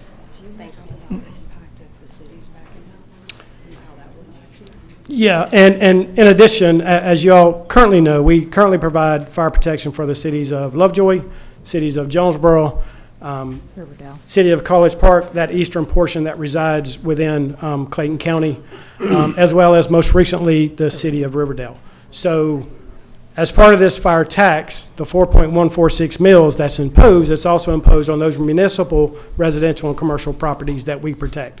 So depending upon what they do, they being the municipalities, this may affect either side of the operational coin for us, if that makes sense. All right. Makes sense. Thank you, Chief Sweat, and Yes, ma'am. thank you, CFO Merritt. Next, did you have something else? Just wanted to introduce Mr. Ed Wall, from our financial advisor from Piper Sandler, and he's going to discuss more about the details of House Bill 581. CFO Merritt, can you, Commissioner Allen has a comment. Oh, I have a question. Reeves, okay. CFO Merritt, I had a question. You mentioned in the presentation that the inflation would be capped at 3%, and I just wanted to confirm if it's a flat 3% or if it's going to be based on the CPI from the Department of Revenue, so that 3% number could My understanding, change. correct me if I'm wrong, is based on the CPI, but the highest it will be is 3%? No, ma'am, it's whatever it is. Oh, okay. So my bad. Just one thing. So we use 3%. So- We use 3% because that's what it was in '24, but the bill just says whatever inflation is, it'll be whatever it is. Yes, and so I'm going to come on up, and Mr. Walls, and so we can do your presentation at this. Are you ready? Are you finished? Well, can you just I'll give you explain an- that I'll give you an change on the example. CPI? Okay. So the Chief Sweat says at one time it was 9.6%. Mhm. So that year, when the tax assessor assesses property, if he assessed it at a 6% increase, it'll go up all that 6. If he assessed it at 10%, it'll go up only 9.6. So whatever inflation was the previous year is the most that it can go up. The difference between what the tax assessor assesses property and inflation, whatever it is, that difference goes into the homestead exemption, if you opt into 581. Thank you. Yes. Thank you, Mr. Walls, for that clarification. Good evening, Board of Commissioners and members of the public. Give you a little bit of background on 581, and I've been on the road 2.5 hours trying to get here, so I missed it. Y'all hustled me forward if I could bog down. It was passed by the legislature in 2024, the last week of the session, It was approved by the voters in a constitutional amendment in November of this past year. The amendment passed with 63% of the vote, 3,087,000 voted in favor, and 1,818,000 voted against. House Bill 381 does three major things. It's a 27-page bill. It establishes a new floating homestead exemption for property taxes tied to inflation. Everybody across the state, cities, counties, school boards, you're automatically opted in. The only way you can opt out is have 3 public hearings and vote for that before March 1st if you wanted to opt out. The second thing is it creates a floating local option sales tax. It's a 1% sales tax. It functions like your local option sales tax. It is to reduce property taxes dollar for dollar. You can only participate in the FLOST if you and every city in Clayton County stays in the floating homestead exemption. If anyone opts out, you lose the ability to do the FLOST. And then number third, it supposedly simplifies how you adopt your rollback millage rate every year. You all know, those of you who've been on the commission, every July you get the final tax digest. It advertises a rollback rate that you all have to approve. If you adopt a millage rate higher than that rollback rate, then you have to have 3 public hearings like we're doing now, and you have to advertise it as a tax increase. Now that process is shifted up, and the rollback rate, the estimated rollback rate, will go out on March 1 with the property tax bills that the tax assessor sends out. So here is, you all had asked me to do pros and cons, and I went to a town hall meeting that Commissioner Allen had, and the citizens very much wanted a pro and a con. And so you all have heard before I got here, I think, the con is that it costs the county. It does cost the county. It's opportunity cost, it's revenues, but you all have to accommodate it by having revenues increase by the amount of this homestead exemption, or you have to cut expenses. But the pro is the residents receive a property tax break if they have a valid homestead exemption. And so I did some numbers here. 250,000 is the first number, and in my example, Commissioner Reeves, I'm using the tax assessor raised that home by 6%. And so now that home's valued at $265,000. But in 24, the inflation rate was 3%. So that means the most that you all could tax against that homestead property is $257,500. The difference between those two numbers, $7,500, now goes into that home's homestead exemption. Let's talk about that for a minute. That homestead exemption stays there, and it's either stays the same or added to in subsequent years until that homeowner decides to sell that house. They can sell it. The owner passes away. It goes to their heirs. If the title to that home changes, then the homestead exemption is wiped out and it starts over again. That $7,500 times your general fund millage of 15.2 is $114 savings for that homeowner for that year. And the fire fund millage is extra $31, and so the total savings for that homeowner, I think that says $139. $146. Thank you very much. So let's go to the next house, $500,000. At 6%, the house would be worth $530,000. At 3%, the amount of inflation, you can only tax it at $515,000. So that $15,000 goes into the homestead exemption. Oh, you're the best. Thank you so much. So 15,000 times 15.266 mils for the general fund is $229 in savings to the homeowner. And then you have the fire fund at 4.1 mils is $62 in savings. So the total savings for that home would be $291 for that year, assuming y'all leave the millage rate the same. If you leave the millage rate lower, then the savings would be greater from what they had paid. But it's also important to note, if you all had to raise the millage rate to accommodate what House Bill 581 cost you, you would be taking some of that money back from that homeowner if you raise that millage rate. The last example is $750,000 house. 6% was the increase by the tax assessor. And remember, this is just an assumption. It is whatever it's going to be in any given year. That house would be worth $795,000. Inflation was 3%, so all you can tax on is $772. $22,500 would go into the homestead exemption. For the general fund, that would be a savings of $343. For the fire fund, $93, so a total savings of $437. So this is the pro. This is what it saves the homeowner. The floating local option sales tax, I'm not so sure that I need to spend a lot of time on this. I hear that a lot of the cities in Clayton are thinking about opting out. Yes. If they do, any one of them opts out, then this ability to do the FLOST is gone. If it does stay into place, it's to roll back property taxes, just like your local option sales tax. It's not any new money to the county to defray your costs. It just rolls back property taxes dollar for dollar.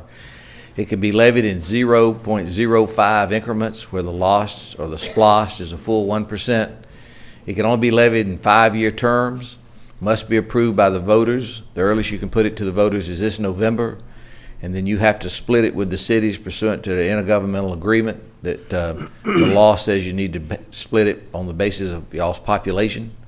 And then if in 5 years you wanted to renew it, you'd have to go to the local legislative delegation, and the legislature would approve a bill allowing you to renew it. It had to be signed by the governor, and then you have to put it by the voters again to renew it for another 5 years. FLOST is not available if the county or any city opts out of the floating homestead exemption.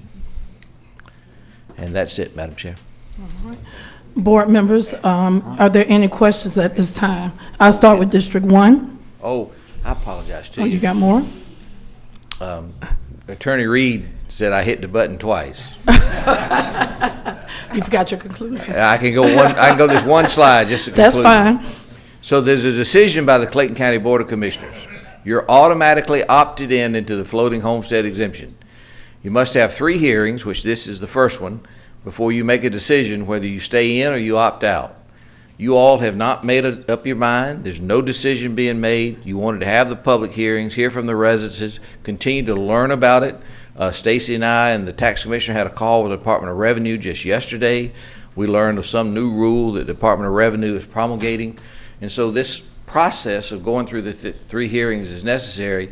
You don't have to make a decision until the 3rd hearing. And then you have to make a decision before March 1. Once opted in, you can never get out. If you opt out, then the county has to ask the legislature and the voters to adopt some other homestead exemption that you all might be thinking about. It could be just like House Bill 581, or you could do it other kinds of ways to target other different types of homeowners. And then my last bullet point, you have to weigh the benefit of the floating homestead exemption to the homestead-owned taxpayers against the potential opportunity cost of lost revenues to the county in the future, and the shifting of the local property tax burden of operating local governments onto other classes of property for the taxpayers. And I want to just read that one more time, Madam Chair.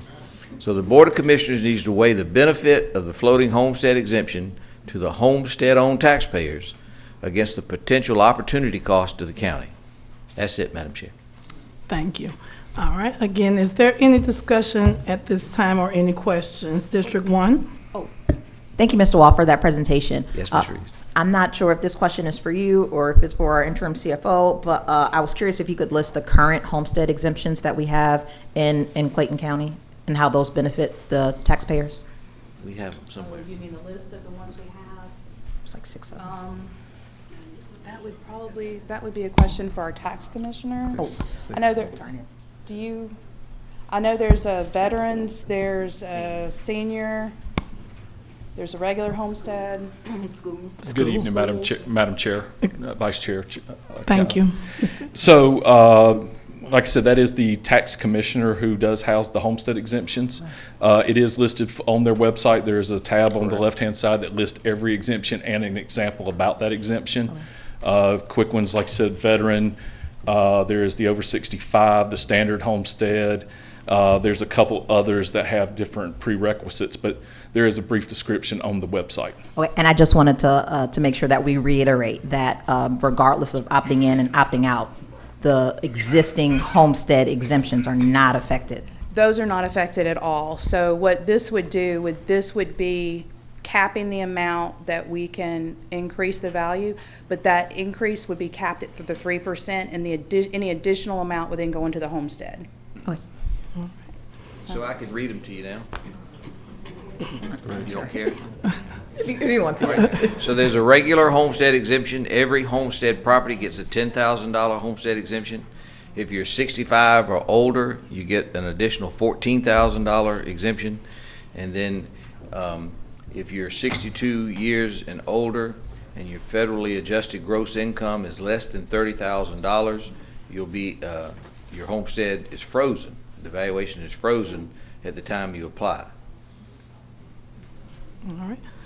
Commissioner Reeves, any other questions at this time? Thank you. District 2. District 3. Right.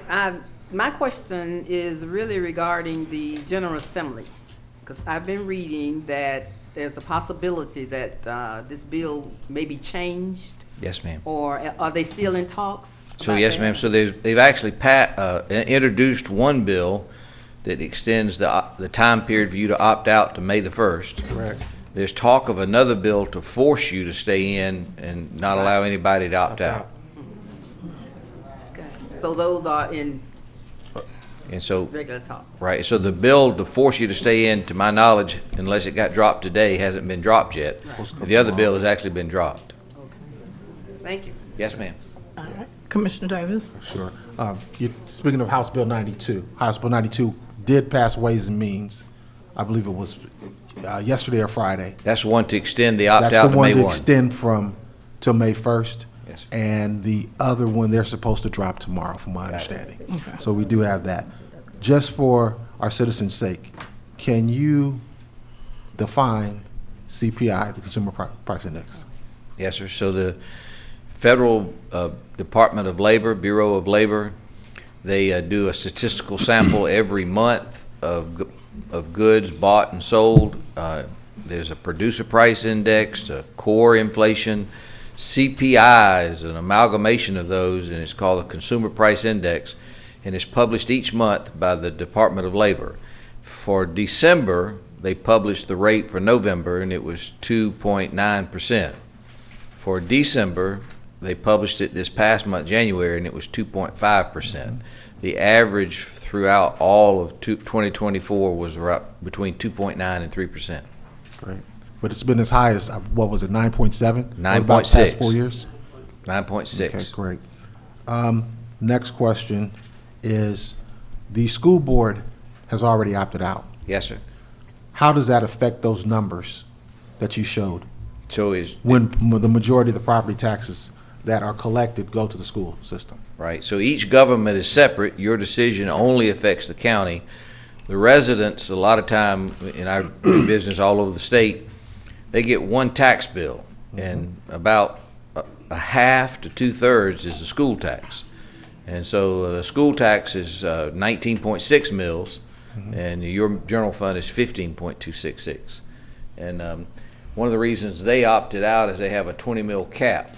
They can't go above 20 Correct. mils. You do not have a cap on your millage rate. Right.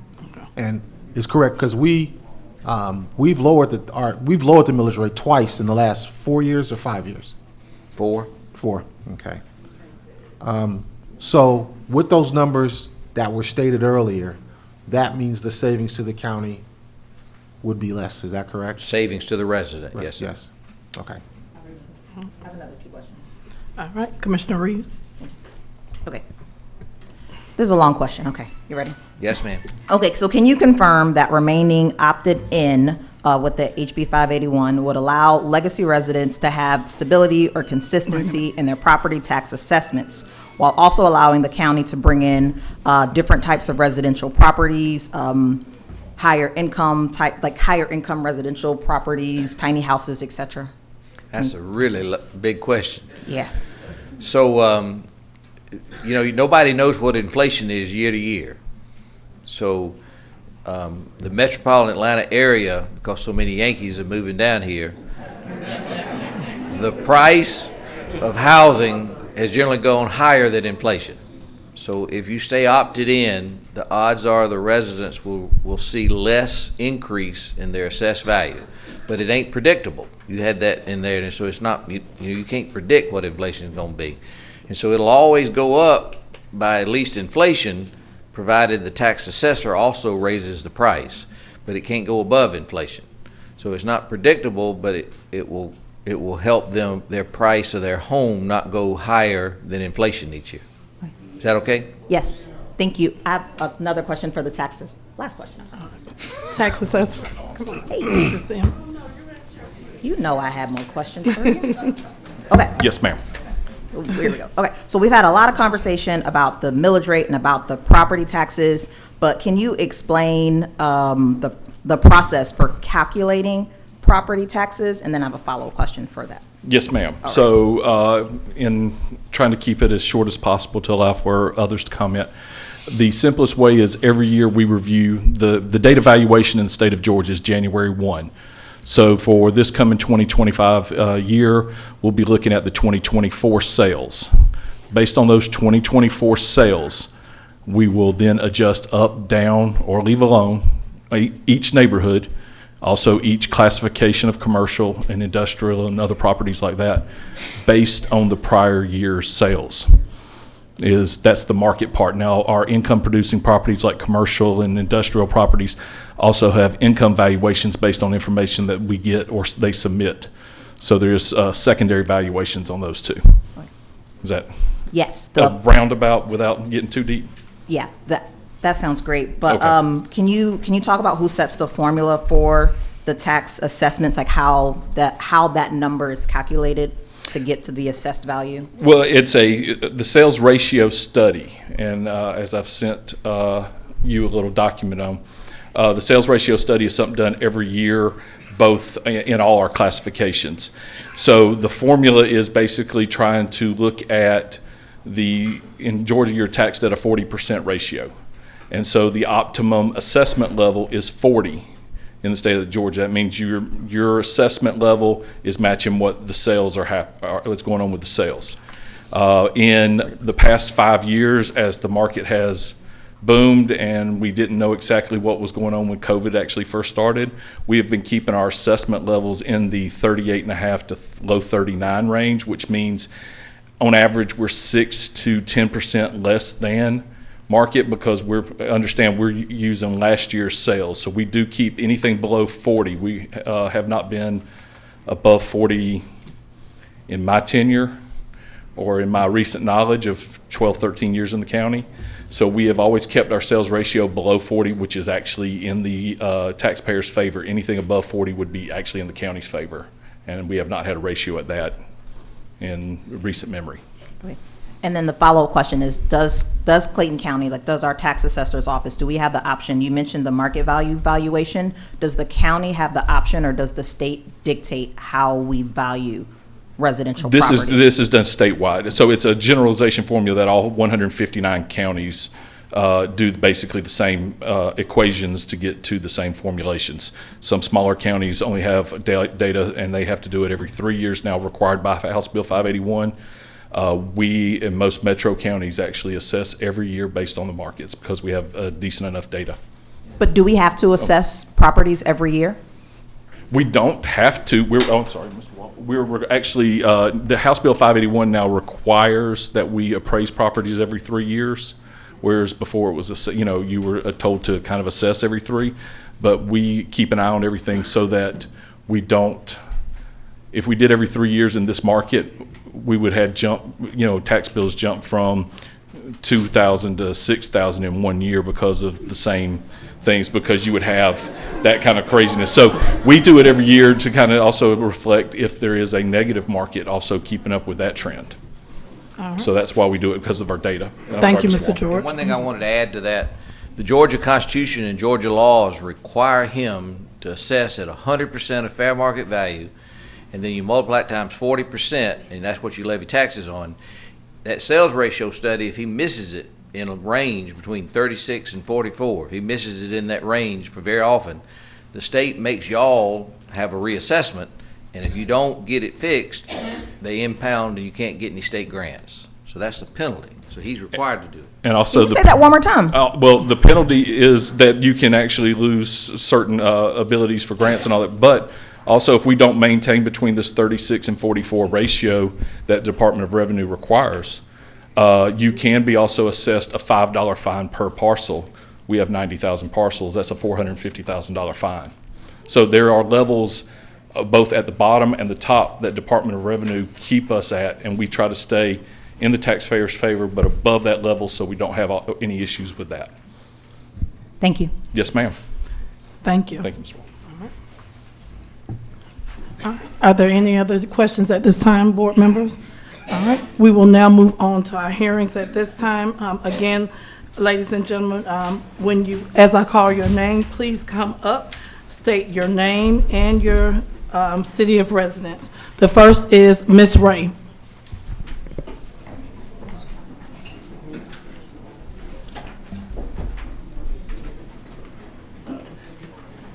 Ms. Ray, are you present? All right.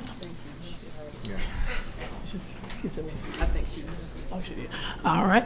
All right, moving on along. Next will be, is that Paulette Anderson? Paulette Anderson.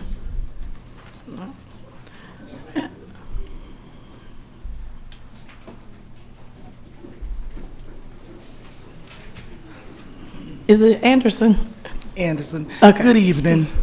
I am sorry, I'm new to this. I came with my husband, and so when I came in the door, I just thought I was supposed to sign in as a guest coming in. My husband is sitting there. He just want me to come up here and make a fool of myself, but this is just Look, me. you can do that. You're late, Ms. Anderson. Thank you, Ms. Anderson. I appreciate you. Thank you. Next is Jim. Is that and Jim? I don't want to mess up your last name. What's your last name? Hellery. All right.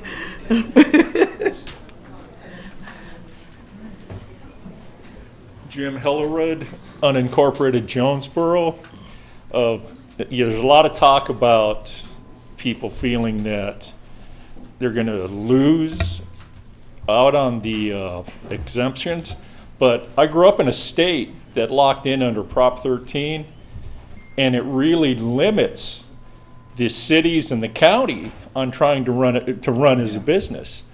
And you start to see slowdown in fire, police, depending on emergency services. So I know that you're all smart enough that you can come together and keep our property taxes within reason and still opt out and let the county grow. Because if we have to keep raising the floss, it's going to be harder to get businesses to come in and help everybody in the county, to give us a place to go, to keep our money in the county, instead of having to feel like we need to go somewhere else. So I'm going to be contrarian. I think we do need to opt out and to rely on you to do the right thing to keep our exemptions reasonable. Thank you. Thank you, thank you, thank you. All right, let's come back to order. Thank you. Thank you, Mr. Hellerud. Next is David Martin. David Martin. I'll call the name one more time. Mr. David Martin. Thank you. Mr. Christopher Gallagher.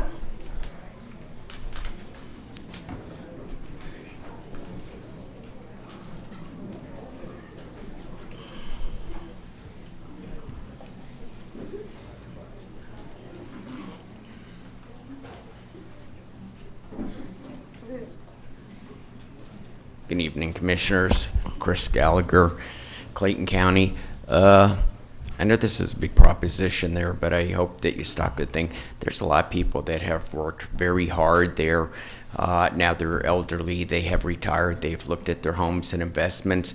With everything going up so much, I mean, food, everything, then your property values go up. Then your home insurance goes up there too. And a lot of people are struggling. It's like, do I buy medicine? Do I heat my house there? Do I buy food? A lot of people are having to go to food banks. They're at high demands right now. And so many people are just struggling, trying to make ends meet there. And at the same time, hold on to their homes there, where some people have said, I can't afford to pay my property taxes now as it is there. So with how hard everybody has worked and sacrificed all these years to provide a roof over their head there, there, and there's a lot of women, just because, you know, they don't go out to work. I mean, it's hard being a mother and running a house. That's a full-time job there, and they have to work within the budget there and allocate their money diligently there. And I just hope that you think about how many people are struggling to hold on to their homes now, and the way everything's going up there, you know, for you to make your decisions. I appreciate it. Thank you. Thank you, Mr. Gallagher.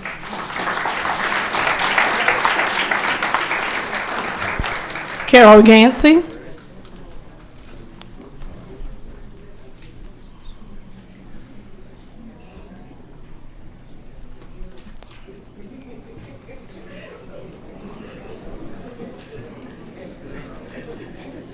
Carol Yancey, Rich, Georgia. HB 581 was approved by the governor, signed by the governor, May 2024. 3 million, that's 63% citizens of the state voted in favor. Clayton County, intent to opt out. Definition of intent, the noun, purpose, goal, aim. Adjective, resolved or determined to do something. Already set or fixed. This Tier 1 county, poverty means Tier 1. Reasons for opting out per their flyers. Recap: the county has placed the majority of the financial burden of the county, generating revenue on the citizens through overly inflated property values and taxes. They want to continue to have control to raise the property values and millage rate annually, thereby causing unaffordable housing, increasing foreclosure rates, and dislocating citizens, causing citizens to flee the county. Blocking tax relief for the citizen.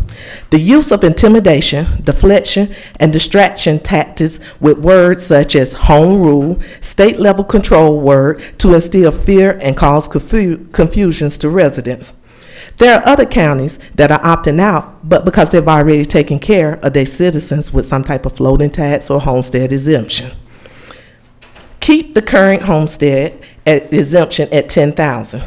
Reduces the growth of the tax digest from residential properties and shift the tax burden to other properties such as commercial, industrial, and multifamily properties. Also still using pandemic from 5 years ago as an excuse. My perspective as a homeowner and a lifelong resident, this Tier 1 county and certain elected officials have been mismanaging our tax dollars for years, making poor decisions, lack of transparency, accountability, integrity, and mistreatment of county employees. Certain BOC, BOE members and certain other directors, not all, offer a Tier 1 mindset along with not having the knowledge, skills, and abilities to be effective, and assume all citizens have a Tier 1 mindset with little or no education experience or exposure to do better. But that's not true. A self-insured county where 80 to 90% of the lawsuits settled or won are paid out of the general funds. Taxpayer dollars. Waste and abuse of purchasing high-end SUVs for directors and chair, which increases fuel usage, maintenance, and wear and tear. The chairwoman, allegedly 3 inauguration dispenses $20,000 plus to include $5,000 of the published fried chicken, paid by our tax dollars, possibly split procurement and ratifications. We have lawsuits such as Franklin, Hamburg, and Anderson, quote, ultravirus, June 7, 2022, Ramona Bivens, now in the third year of litigation. 2022, Franklin, Anderson, personal slander case against the former chair's son, where Anderson, Franklin, and Hamburg voted for the taxpayers to pay Franklin's personal attorney fees at $350 an hour. As of July 2024, $50,000 paid in attorney fees using our tax dollars. Victor Hill, over $200 million for wrongful termination and civil rights violation. 26 county boards comprised of 5 to 9 members, consist of volunteers. Members are paid $100 per meeting. Key positions for Tier 1 county salaries and benefits as of 2023. You got the COO, $230,000. You got the DCOO, $213,000. You got the CFO, $159,000. You got the DCFO, $145,000. You got the CCD, $150,000. You got transportation, $159,000. Note, Governor Kemp's salary for 159 counties is $185,000. I have not seen Any SWOT analysis provided to citizens for 2018 to present. Why? Tax abatements. This county is more interested in lessening the financial burden of apartment, warehouses, gas station, car washes, and chicken coops versus the residents. To lessen the financial burdens on citizens, I offer the following solution. The airport, since 90% of the airport is on Clayton County property, do a 99-year land lease agreement with the city of Atlanta. $1 fee for every traveler that passed through Atlanta airport setting foot on Clayton County property. I heard they have like 96 million people that travel through the airport. Directors, previous stated this board created an ordinance. This board can create an ordinance, give them a pay cut of $25,000, especially the ones I just named, 25%. Vacant positions, don't fill. Absorb the lapsed salary back into the budget. Homestead exemption, increase it from $10,000 to $40,000. Freeport tax, Chairman Turner initiated in 23 a referendum to change from 100% exemption to 80%. Why not do another one, decreasing it again by another 20%? Tax abatement, old or new, empty warehouses should be paying the full tax amount versus receiving a reduced amount. Same for other businesses. Questions? Why is this county always reactive versus proactive? Why does this county always put the citizens' interests and concerns last? If state issues new legislation making HB 581 mandatory, as this county has opted out, what happens then to the justification the county gave for opting out? With current economic uncertainties and possible tariffs, trade wars causing slow economics, how will this county address the increased foreclosure and underwater mortgages that will follow? Won't that also affect your $4 million decrease in economic growth? When residents start leaving this county in high volume, as they have already started to do, or due to being dislocated due to opting out, what effect would this have on the county's economic growth? What, if any, percentage of the hotel motel tax does the county receive? Why haven't y'all brought in the Development Authority Board? Can you all please be quiet in this area? I cannot hear, and the board cannot hear. We have to have decorum. Thank you. Thank you. You can keep going. The Development Authority Board has a key role in economic growth, but I don't see any mention of them. Why? Ms. Hamrick, you have been a commissioner serving almost 2 decades. Why haven't you had how many town hall meetings have you conducted?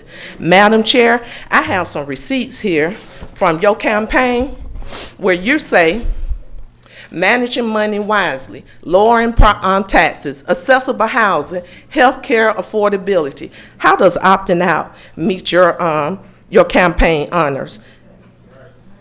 When would there be people in Clayton County if y'all do all this dislocating? If it's not any people here, there would be no county.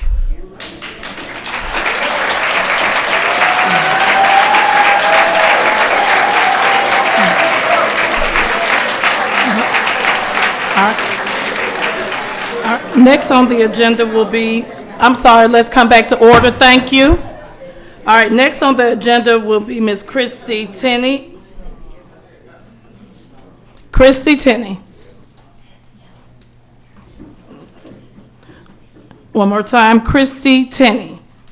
All right, next will be, and is that Fanny, is that Toth Fanny or Tenney? John Tenney. Yeah, John Tenney, okay. Come on.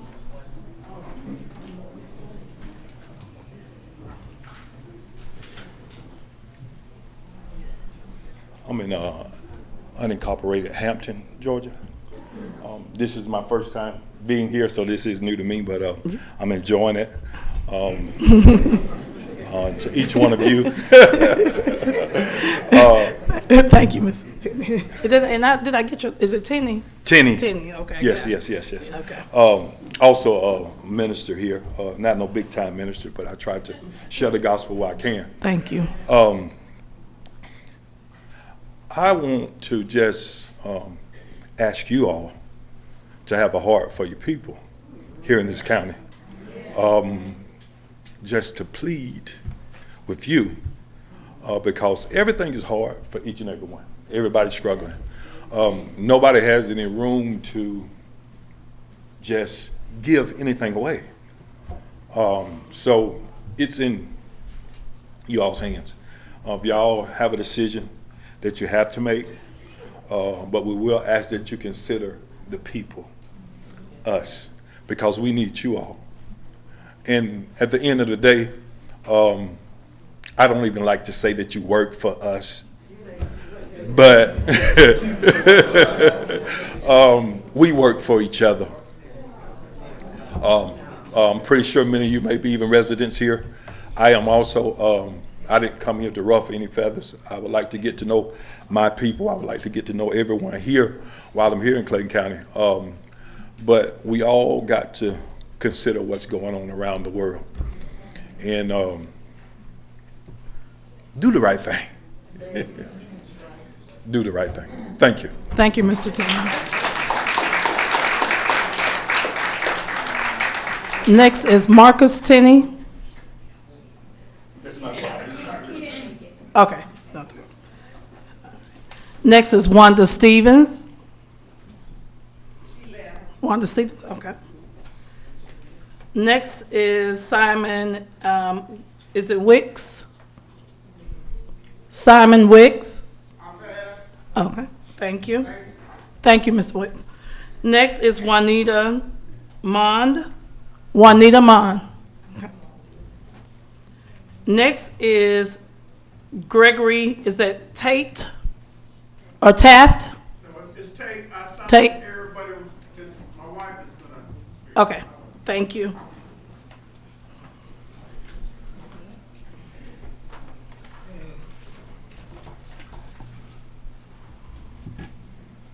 And I pray that everybody's okay tonight. Yes, ma'am. My name is Denise Tate, and me and my husband have been residents of Clayton County now for more than 40 years. What city? We live in Jonesboro. Okay.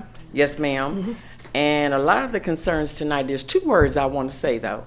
One is serve, and that second one that I heard was floating. Okay? The floating worries me, because when you say float, that means you can end up anywhere. Okay? And let me just say this, I had written some things down. My family and I have lived in Clayton County for more than 40 years. The question I have for you is anytime you do something, you take away, when you take away, then you always have to look at how you can provide to put back, okay? Also, it's just that you have to understand the way the world is going, whether we like it or not, we may not feel that we're involved in it, but we really are. Because when it becomes big, then it also becomes small. Okay? So all I'm asking is just be considerate of the people that live in the county, care about the county, because I know you guys do. You would not have ran for election if you didn't care. Okay? So I'm going to give you your just dues and your respect. But please give us ours. We're not coming out here tonight just to fuss and disrespect. I'm not raised that way. I don't know anything about it. I'm just here to make the point that please care about the hearts of the people. And I appreciate being able to speak. Thank you. Thank you, Ms. Tate.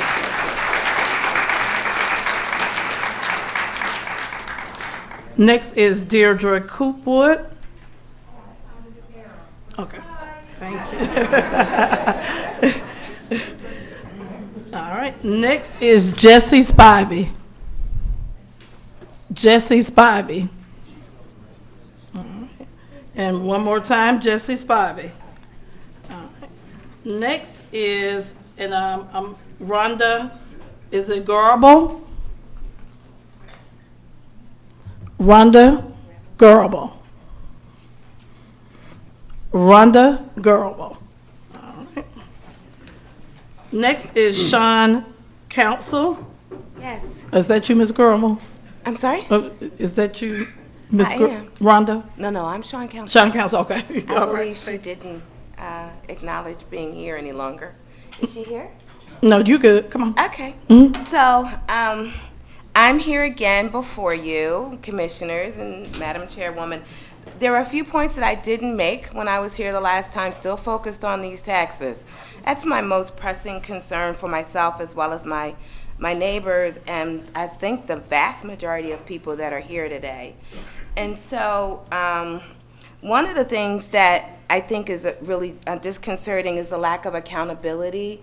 After 15 years of paying these taxes, and they started at $750 and they ended up at $3,500 in 10 years, and thus the 450%, was astonishing. But there's been no financial audit, I don't believe, that's ever been publicly disseminated, which is problematic for us. I've never seen anything even remotely like that on the website.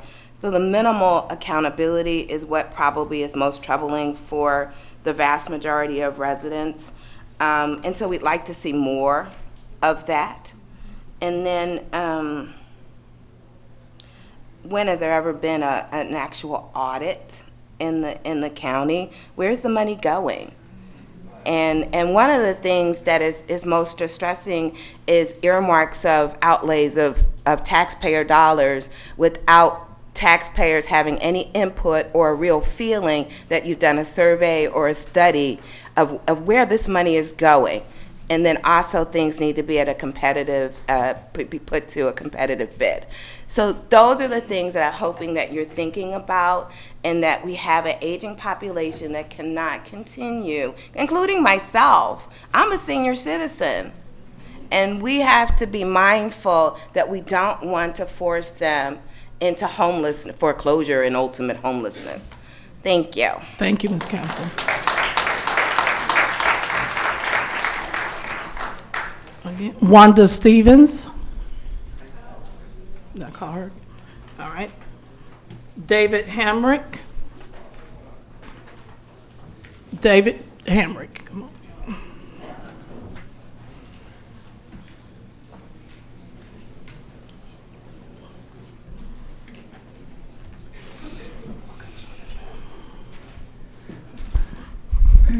Good evening again, David Hamrick. Good old District 3, Clayton County. A couple years ago, the federal government told our school system that to hand out the free COVID money was gone. Make sure in 2024 you have 9 months to adjust your budgets. Some did, some didn't. The money is gone tight. With, as I spoke of before, we have approximately 30% of our citizens who are cost burdened in their housing.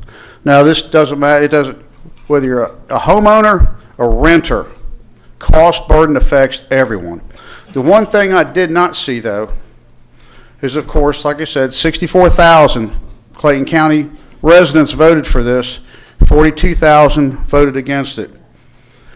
Now, when we consider that theoretically the voter has spoken. However, as a presentation I made at the Flint River Center, when I put this proposition up on the board and I told people, when you see that word but and a comma in a proposition, a contract, be very, very aware. Unfortunately, what I spoke of in October, the words came true. Now, we know that everything, unfortunately, the prices are going up. Money is drying up. One of our student access loans, 2020 audit showed $266 million to 36,000 students. That loan program has now gone away due to non-payment. That takes away future growth from this county. It restricts our students in their growth. Now, I personally know that Chuck Hustetler, when he proposed this, it's a good idea. Let's give the people the benefit. However, I will tell you, as anybody, an accountant can talk to you about, you don't want any variables in an algebraic equation. The cap is a great idea. It would work if the cap had a cap to it. Unfortunately, 3% I'm good with. When you don't know what's coming down the line and you lock yourself into this, could it be 9-10%? Could you afford this? Ladies and gentlemen, we're all on a fixed budget. Every one of us. Whatever your paycheck is, whatever your, say, Social Security check is, whatever your salary is, that is your income. The only variable to that is if you have the opportunity to work overtime. Other than that, this is it. What your paycheck is in February, unless you're getting a raise cost of living in July, you can set your budget to a point. And as I have spoken just right now, I promise you, your cost on your insurance on automobile is going up. And one more thing, your homeowner's insurance is going up also. Yeah, there we go. Thank you for making my words true. I appreciate that. But ladies and gentlemen, the only constant we have is a variable. We can't predict the future. No matter how good Warren Buffett is, he still cannot predict the future. But he does a very good job of it. I would like this to stay in. Unfortunately, it's missing one little piece in it. I would like to have the cap capped.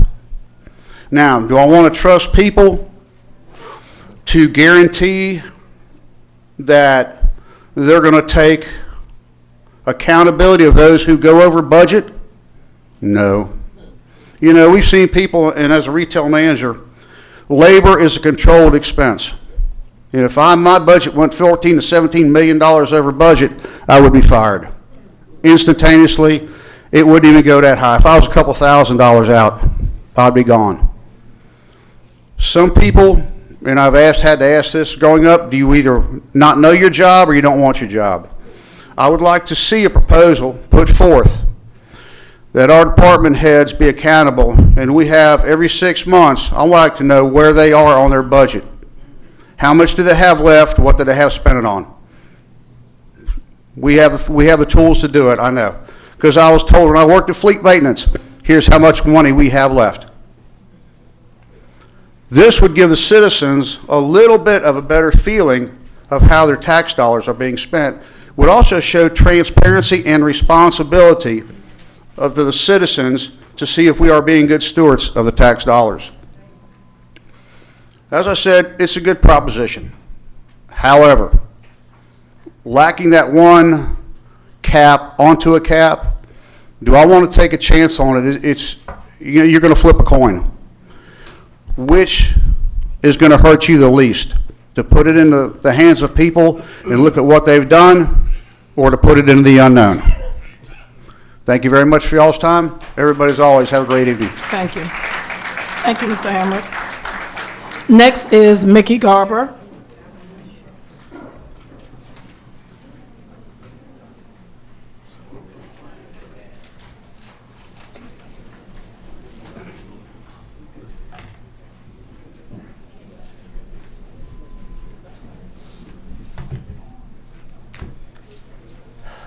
Madam Clerk, Mickey Garber, unincorporated, Rex, Georgia. Madam Chair, Commissioners, I have been to 2 hearings over this House Bill 581. One was at the retreat. One was due to Commissioner Allen's meeting in her area. One is here and now, and it seems what is missing here is a clear understanding and one word, and that word is compromise. There is a compromising solution to this problem. And let me bring it forward to you. One, everything that the state says they can do for you in House Bill 581, you and I and us can do ourselves. That's what can happen there. Let's understand, if we opt in, what do we lose? Well, it was brought to my attention that the fire chief over here, Chief Sweat, would have to close down 1 and 2 fire stations. Well, that's okay with you as long as your house ain't next to one of those fire stations he's shutting down. Nobody cares about a fire until their house is on fire. So, shutting it down means that the people who are working as firemen and firewomen are now on a layoff or something and out of a job. Now, how are they going to eat if they ain't working? Compromise. This is not a one-way street. This is a compromise. Everything that can be done with House Bill 581, you can do in-house. If not everybody goes in for the floss, that's a future option sales tax, whatever. If one city opts out, nobody gets it. But if you opted in, you're under house rule of the state. And you don't want to be under house rule of the state, because getting an appointment with Governor Kemp, I guarantee it'd be impossible. But I know that I can get an appointment with any one or all of you. I've got an appointment right now. So, with that being said, let's think of the word compromise. Let's opt out. But think and target for exemption our most needy people. These are our elderly people that live in the neighborhood, retired people on fixed income. Let's work that issue from the bottom up and worry about working from the top down, because we are all trying to save on our taxes. Compromise, you can have your cake and eat it too. Thank you. Thank you. Thank you, Mr. Garber. Next will be Jerome Coleman.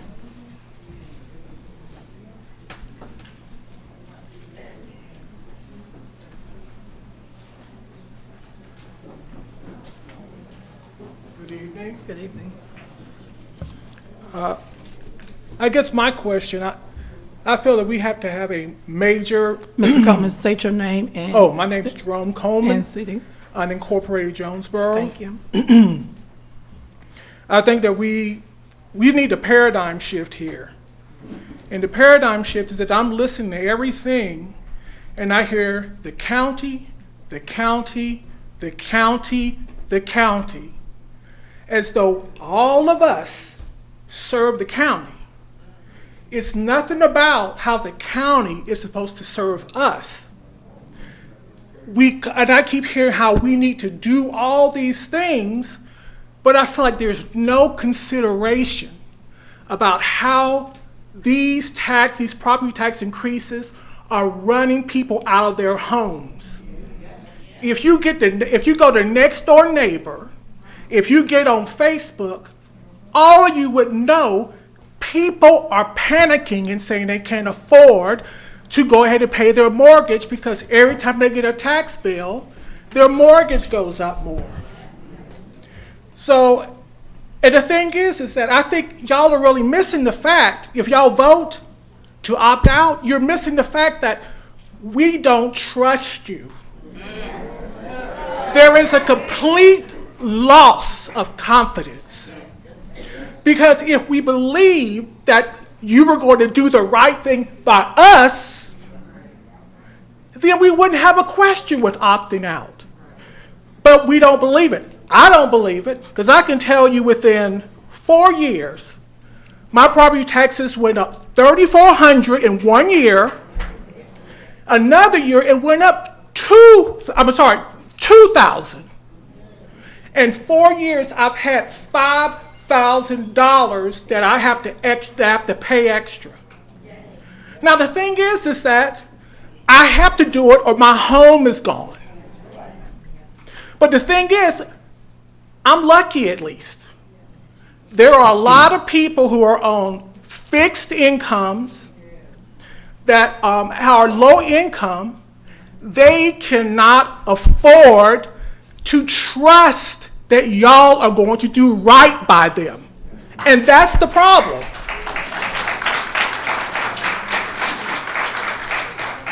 Now, and I don't understand what it's going to take for you guys to get it, that you need to make some effort to win us back. We don't need to make an effort for you. Y'all need to make some efforts to win us back. Because I'm listening to all these people talk about how they don't know this and don't know that, and when they're asking questions, but there's no answers. So that's one of the things y'all gonna have to think about. Why? But I'll say for myself, my taxes in 5 years went up $5,000, well, actually $5,400. Why should I trust any of you to do right by me? I can't, because if I trusted you, I would be broke. That's the thing, is that this is not acceptable. People also said voters already made their decision about this. But we're still sitting here talking about something that people have already decided. So you're forcing us to go through this again. And here's another thing. People don't even believe that these meetings are legitimate and that they're actually going to serve the purpose they're supposed to serve. Because people feel like you guys have already made your mind up and you're just giving us lip service and we're just having these meetings.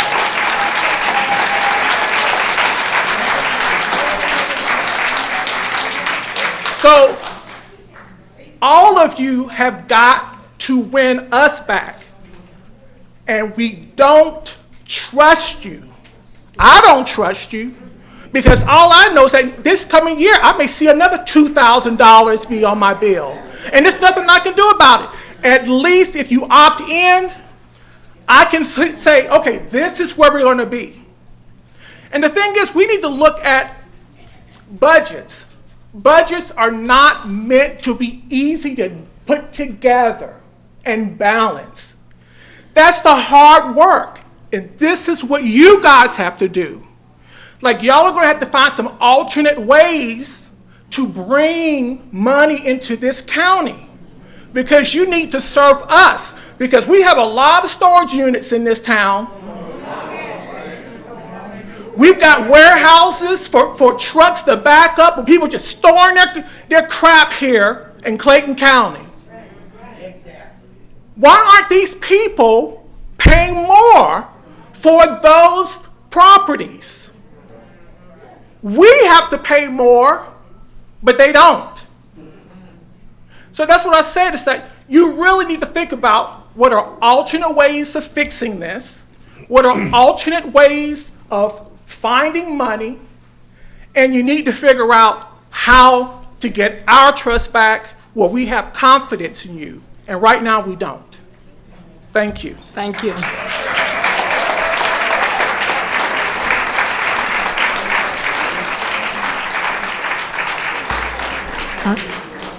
Thank you, Mr. Coleman. Next is Nicole Haney. Nicole Haney. All right. Again, Nicole Haney. Next is Don Lewis. Don Lewis. All right. Next is Linda Lewis. Okay. Flip over here. All right. Next is Veronica Kane. You good? Okay. All right. Next is Veronice Marable.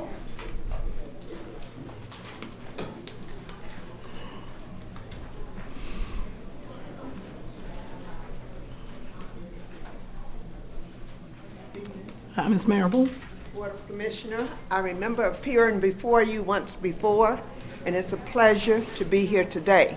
And I come with one appeal, and that's on behalf of all of the citizens Ms. Marable. of Clayton County. Ms. Marable, hold on one minute. Ladies and gentlemen in the back, can you please lower your voices? We cannot hear as you exit. Please lower your voices. Also, please make sure your devices are turned off as well. Please make sure your devices are turned off as well. Thank you. As I said, I've appeared once before, and each time there was a lot of emotion involved in my appearance because I'm kind of laid back.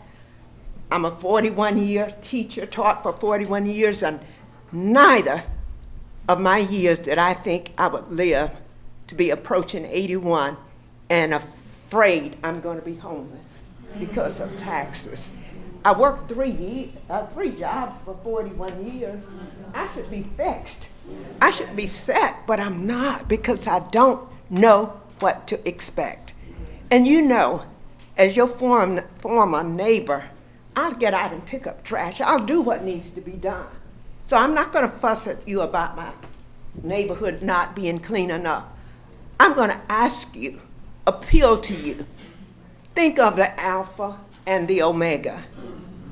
Don't forget the elderly seniors who have tried so hard not to wake up during the night and get up and work with the budget again to try to make it work. Work with our budget. You take on the task of working with the county's budget. You can make it work. I know you can, because the money is being collected. I have never been delinquent in any of my obligation, and I'm going to pay my taxes. No, it's not collected from me. I have to come up with the full amount, usually a week or two before it's due. And I do that, and I will do that. But please don't forget us. Don't take the roof from over our heads. Thank you. Thank you, Ms. Mayor.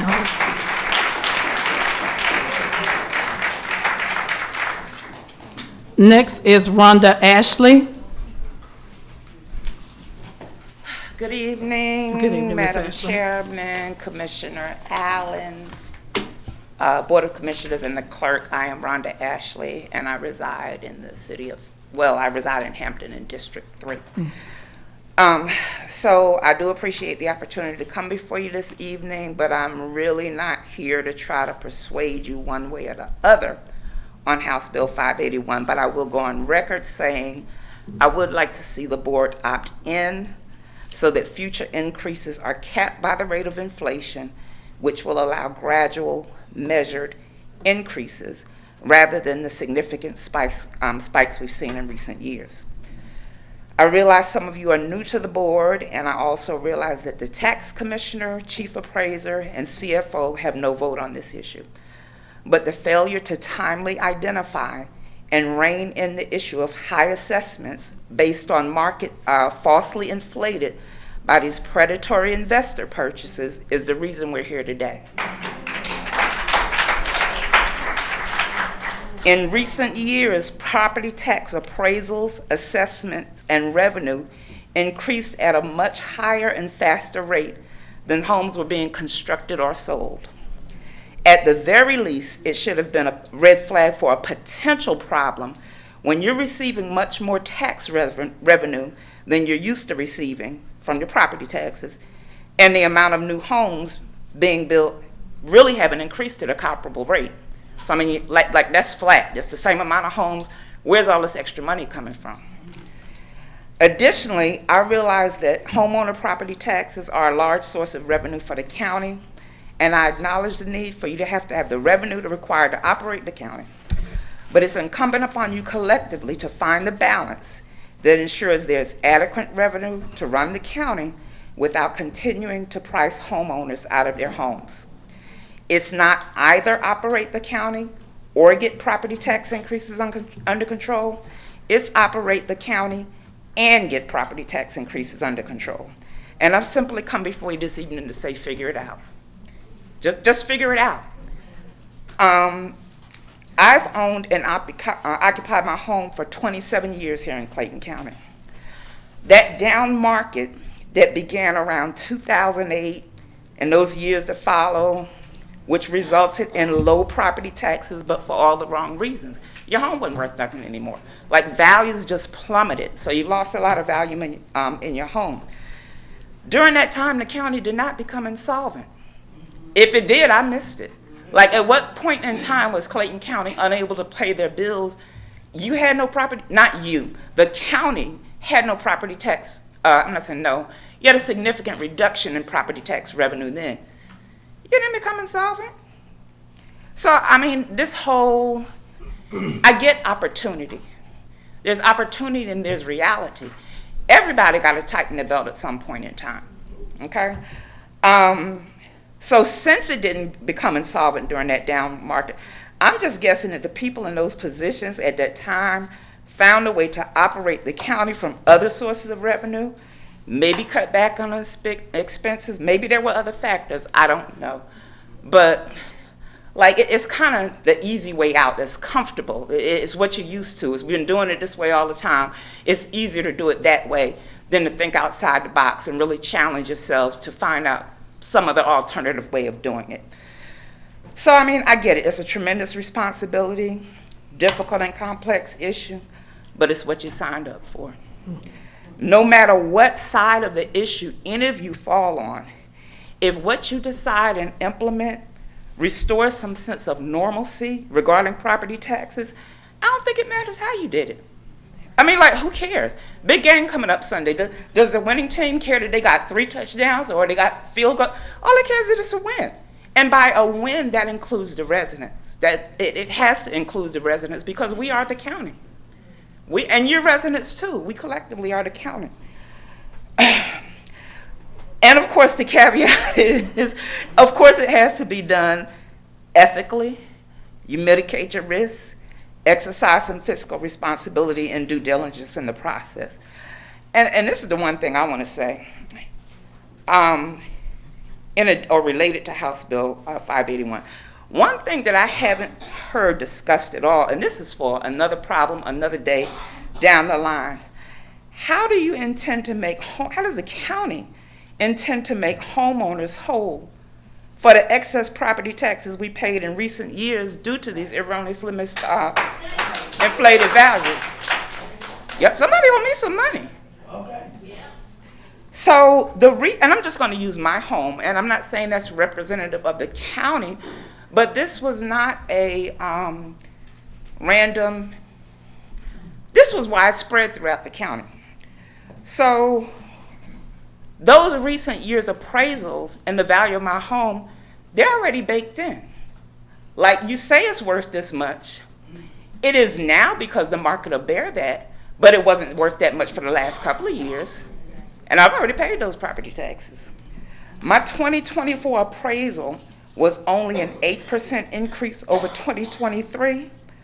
That's compared to a 19% increase from the previous year, a 23% increase the year prior, but it's still inflated because you didn't reduce the appraised value.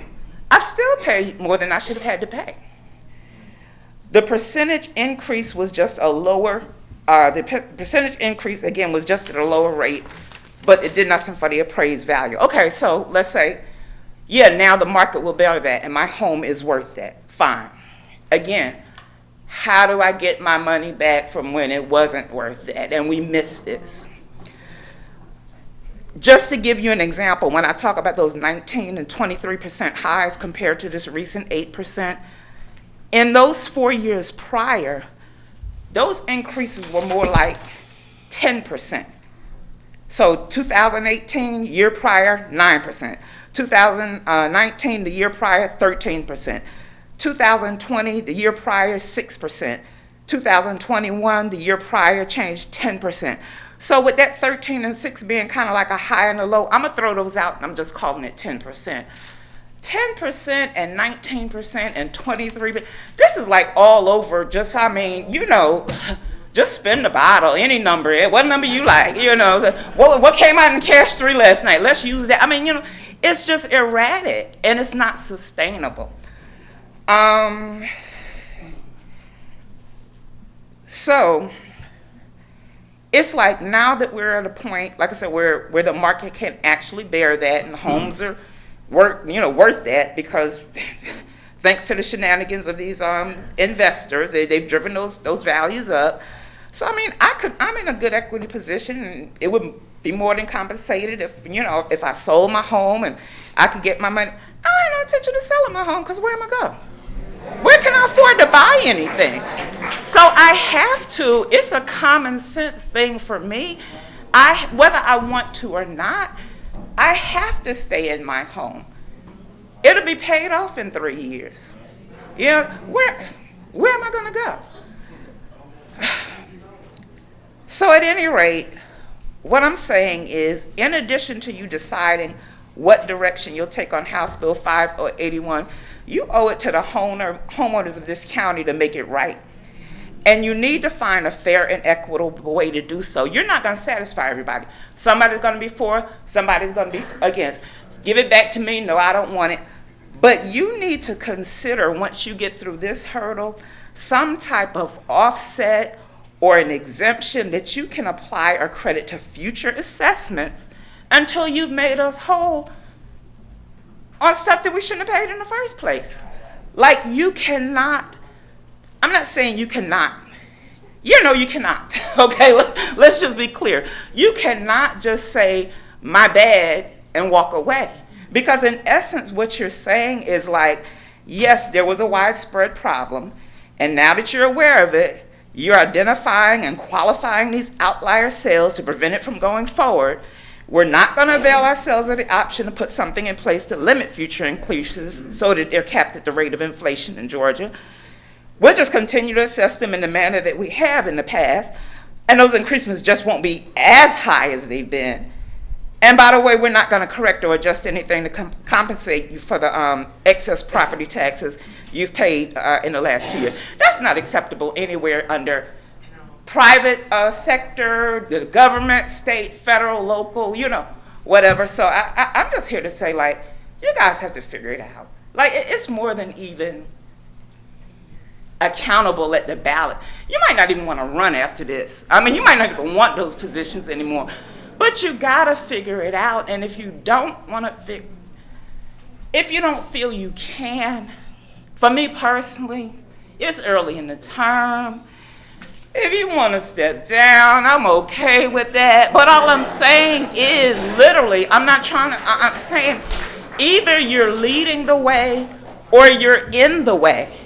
And it's like, we need to win this game.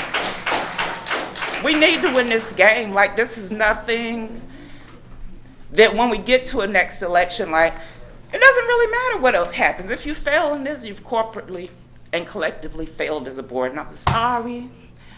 Appreciate your time. That's it. Thank you. All right. Next, we will have Teresa Talley.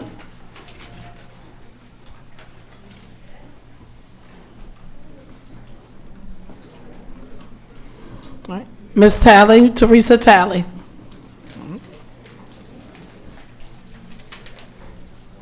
Next, we will have Ann, it says Webb, Ann Webb.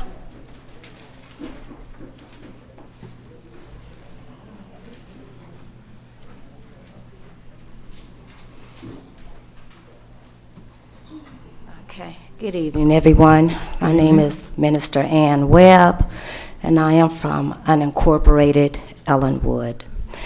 When I was sitting here, when I come to these meetings, it's very discouraging to me. And the reason why is that I sit and I listen to people pour out their heart cry. And then when I look at the faces of those who are in authority and I see the stoic faces, when minds have already been made up, and it's sad to me. So one thing that I wanted to say, in Scripture, God always looked at those who are in authority. And he looked at how the poor and the needy were being entreated. And they are going to have to give an account. They're going to have to give an account. So I asked you to please take into consideration, I'm 69, I'm raising 3 grandchildren. I am now retired. I live on a fixed income like everybody else. I fear losing my home like everybody else because of how my taxes have gone up. So all that I'm asking you all to do is to please take into account.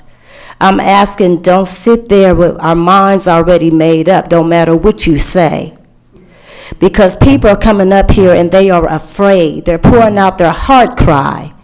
But remember, God is looking at everything, and everybody is going to have to give an account, those who are in authority. Thank you. Thank you.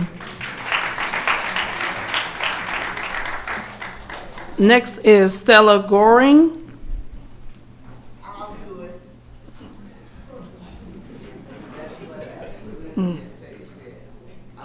Okay. Good evening, everyone. Good evening. Everyone. It's a blessing to be here, to be alive. My name is Stella Goering. I'm west of Highway 85. Riverdale. In Riverdale. Yes, ma'am. Within the last 2 months, I have been to about 4 funerals. I came here today because my sister called me and she says they're trying to do away with the homestead exemption. I'm like, what are you talking about? So she called me yesterday and she said they're having a meeting tomorrow.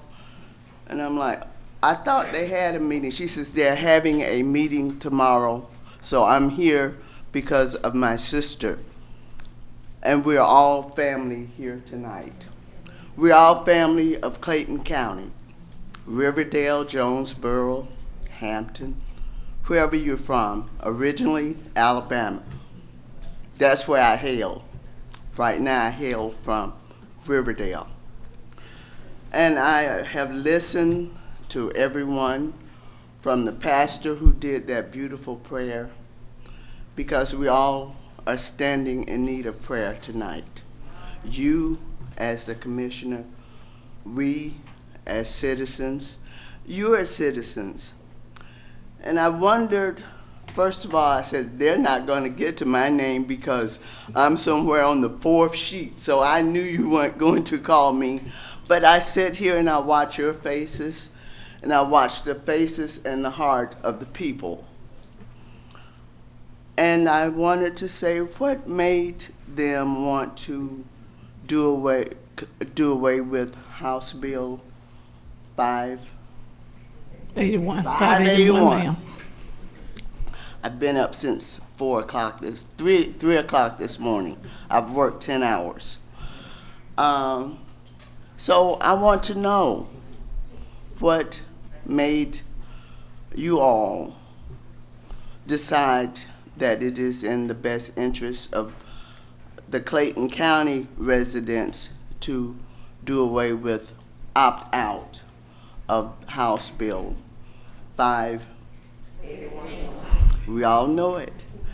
Then I wanted to know what makes the people, because they're here. I'm still here. Somebody's going to have to call me at 3:30 in the morning. What makes them want to not opt out? It was an election held. I called around trying to find out about the amendments on the ballot. Nobody could tell me. And I'm wondering how many people here really didn't understand when they voted what the House bill entailed. And I'm wondering tonight, because I still don't know. Out of all the explanations, out of all the talks, all the speeches, I do know I have to pay taxes.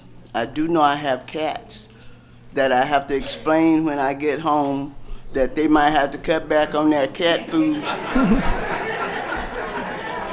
not share with the neighbor's cats. Don't let them come in and eat up your food, or you're going to have to go to work somewhere. I'm going to have to rent you out to my neighbors to take care of their rats or whatever. There's no more free cat work. You're going to have to pay if my cat comes and take care of the rats in your yard. But I want to say that we're all Goring. Please make sure that your phones are cut off. We cannot hear Ms. Goring. Please be respectful of the people at the podium. If your phone is going off, we're going to have to ask you to leave. Please make sure that it is not going off. Thank you. I want to say that I can't make up your minds. I pray for you.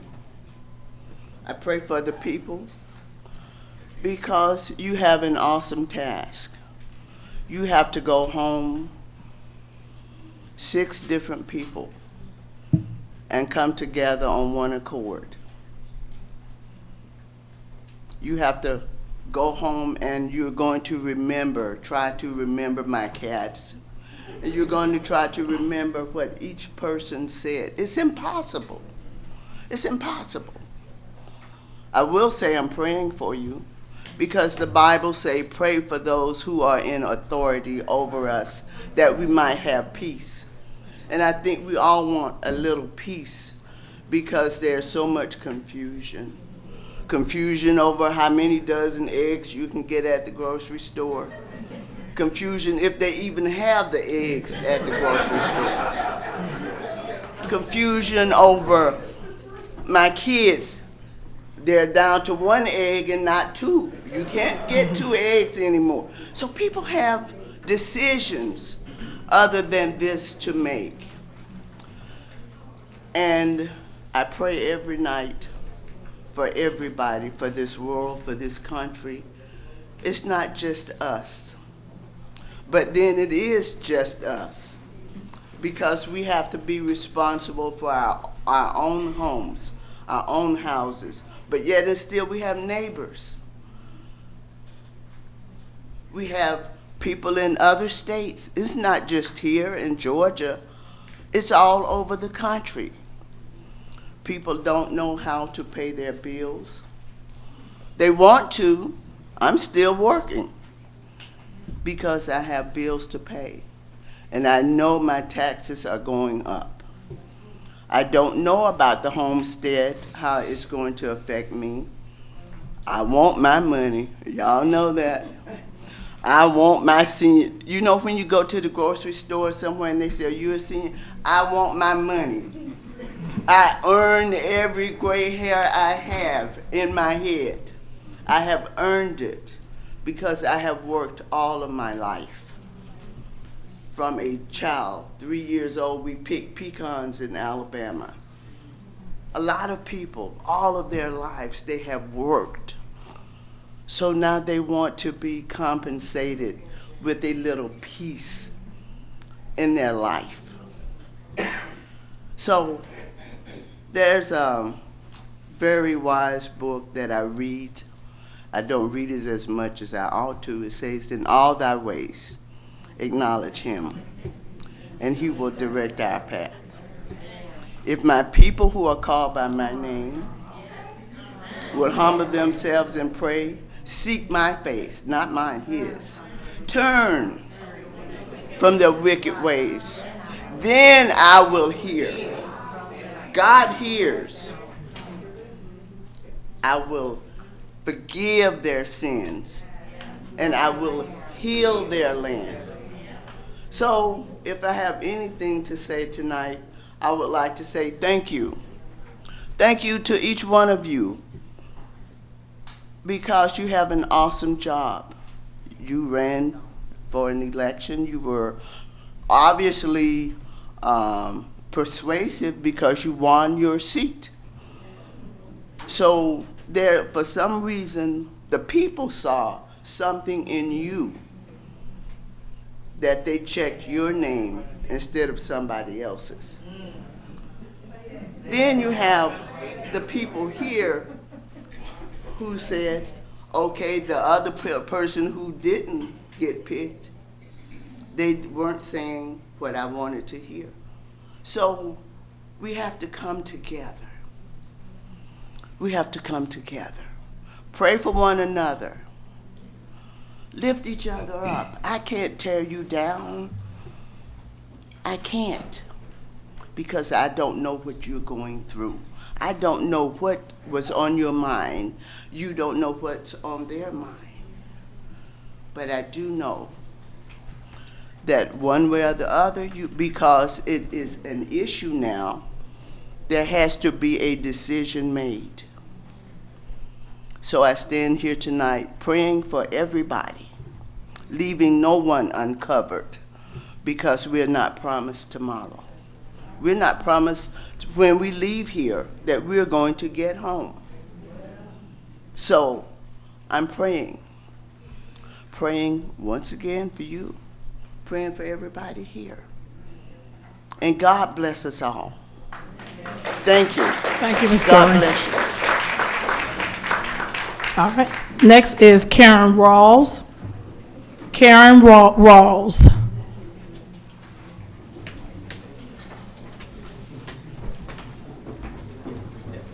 Karen Rawls from unincorporated Ellenwood, and I would like to say hi to everyone. I've been watching these meetings on YouTube, and I decided to come out. I have some concerns with my elected official. When I'm watching on YouTube, I'm sitting here, I came so I can see if you do it here. You're knitting, and that's kind of disturbing to me, because I did opt in for you. And to see you knitting in the midst of all this, I feel as though you're not present. I did watch and I applaud you on the meeting last week where you denied the builders for Mount Zion. But that's disturbing to me. And that's one of the things that I want to say I have opted in. And I think the people in the room and the citizens of Clayton County have opted in for all of you that sit up here on the board. And we had the chance to opt out on you as well. So I'm here to say, I don't trust the tax assessors and the board in Clayton County. I receive a tax assessment notice in April of every year that says this is my estimate taxes. And I looked at it and said, okay, it's going up about $600. Only to receive my tax bill, and it was $1,200. Like the gentleman said earlier, homeowners insurance is going up. I just shopped mine to try to get a cheaper rate because my taxes insurance is now more than my interest and my principal on my home. That should not be. In my neighborhood, I went on the tax assessor's site and I looked in my neighborhood. And I start clicking, and all I kept seeing is LLC, LLC, LLC. And I start looking at the sales, when the sales were taking place, what they were sold for, and it's just ridiculous on the amount that these investors are able to come in to the neighborhoods, purchase at such a low rate, and then jack the price up. And then my value of my home goes up. That's a corporation. That's a business. They can afford to pay that extra because they're getting the rent and all this. And then I have neighbors on both sides that's renting that are not taking care of their property that's owned by LLCs. And I get screwed with my tax bill based on them. That's a problem.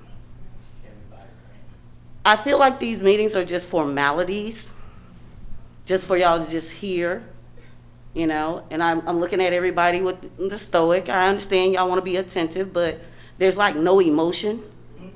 That's disturbing. Knitting, and then, that's disturbing. It doesn't put off that you care. My tax bills don't put off that you care. I think whether you opt in or you opt out, The gentleman said it earlier. There has to be some type of, it can't stay the way it is if you opt out. It has to change. Y'all milking us. You've built all these schools. The school taxes are just out. You built all these nice schools. The outsides look good, but the inside still has subpar education. That's not acceptable. We can't be just dressing this thing up and not doing what we need to do on the inside. You guys are our inside to make things better for us, because we opted in on y'all. And there's an accountability to what you do. And I don't see that across the board. I don't see it when I think about my property taxes, and I walk around my neighborhood, I go in and out my neighborhood, I turn on Anvil Block, I'm dodging a pothole. You know, if I come out my subdivision, they paved our subdivision, then turned around, didn't pave the other street that comes into our subdivision, dodging potholes. And then yet I'm getting milked on my property taxes. I don't get it. I don't get how you're appraising my house at this high thing, and I don't see where the money's going.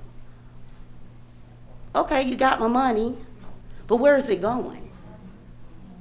It's not going on to education. I see the outer sides of the building, but I hear people, I don't have children in school in this county. My children are adults. And I probably wouldn't put my grandchildren in the schools of Clayton County for that reason. I went to the nail salon on Forest Park, and a little young girl working in there, and she goes to Morrow High School, the new, big, nice, lavish Morrow High School. And I said, how do you like the school? I'm afraid to go to school. People bringing knives. So I'm trying to figure out, where is my money going? I mean, still off of Anvil Block, you don't know what it's going to smell like. The county has not even invested in time, energy, or anything to figure out where the smell is even coming from. I've been in that area over 16 years. What are y'all doing with the money? So if you're not giving me a break, what's happening? And I've heard, as I watched on YouTube, people talk about Denali's, they're talking about all these other expenses that are going out, that where's the approval coming from? Where is the transparency? I have yet to see any. And I don't think I should continue to be penalized. And I'm hoping that all of you make the right decision, not that I'm gonna trust your decision. I think the decision is already made, and I'm just sitting up here just venting. I'm just gonna say thank you for allowing me to vent, because I think if the 5 of y'all are the only ones that can make this decision for all of us, that's sad.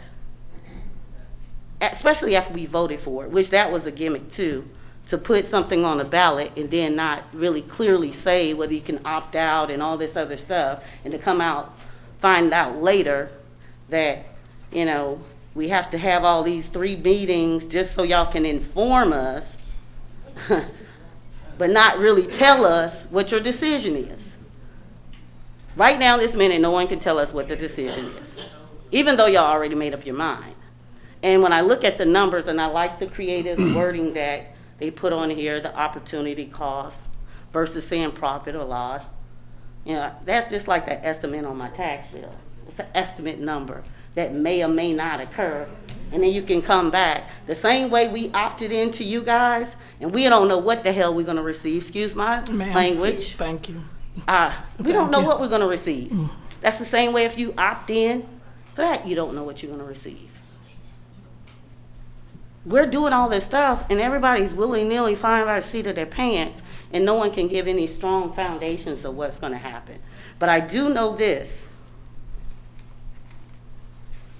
because I looked at other counties, their taxes, and houses that are, you know, have all the nice amenities and things like that. I should not be paying more than they are in other counties. So, you know, people moved out of Clayton County years ago, and I think we're gonna have a big wave of that. I mean, we have more trucks, more trucks, gas stations, apartments, than people who are really gonna put into the property taxes. I think we're carrying the shoulders of and the weight of this county with these property taxes, and we need a break. Thank you. Thank you.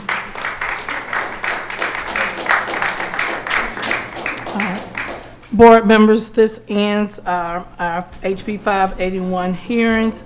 At this time, we are closing out our public hearings. And I need to see, is there any need for executive session at this time?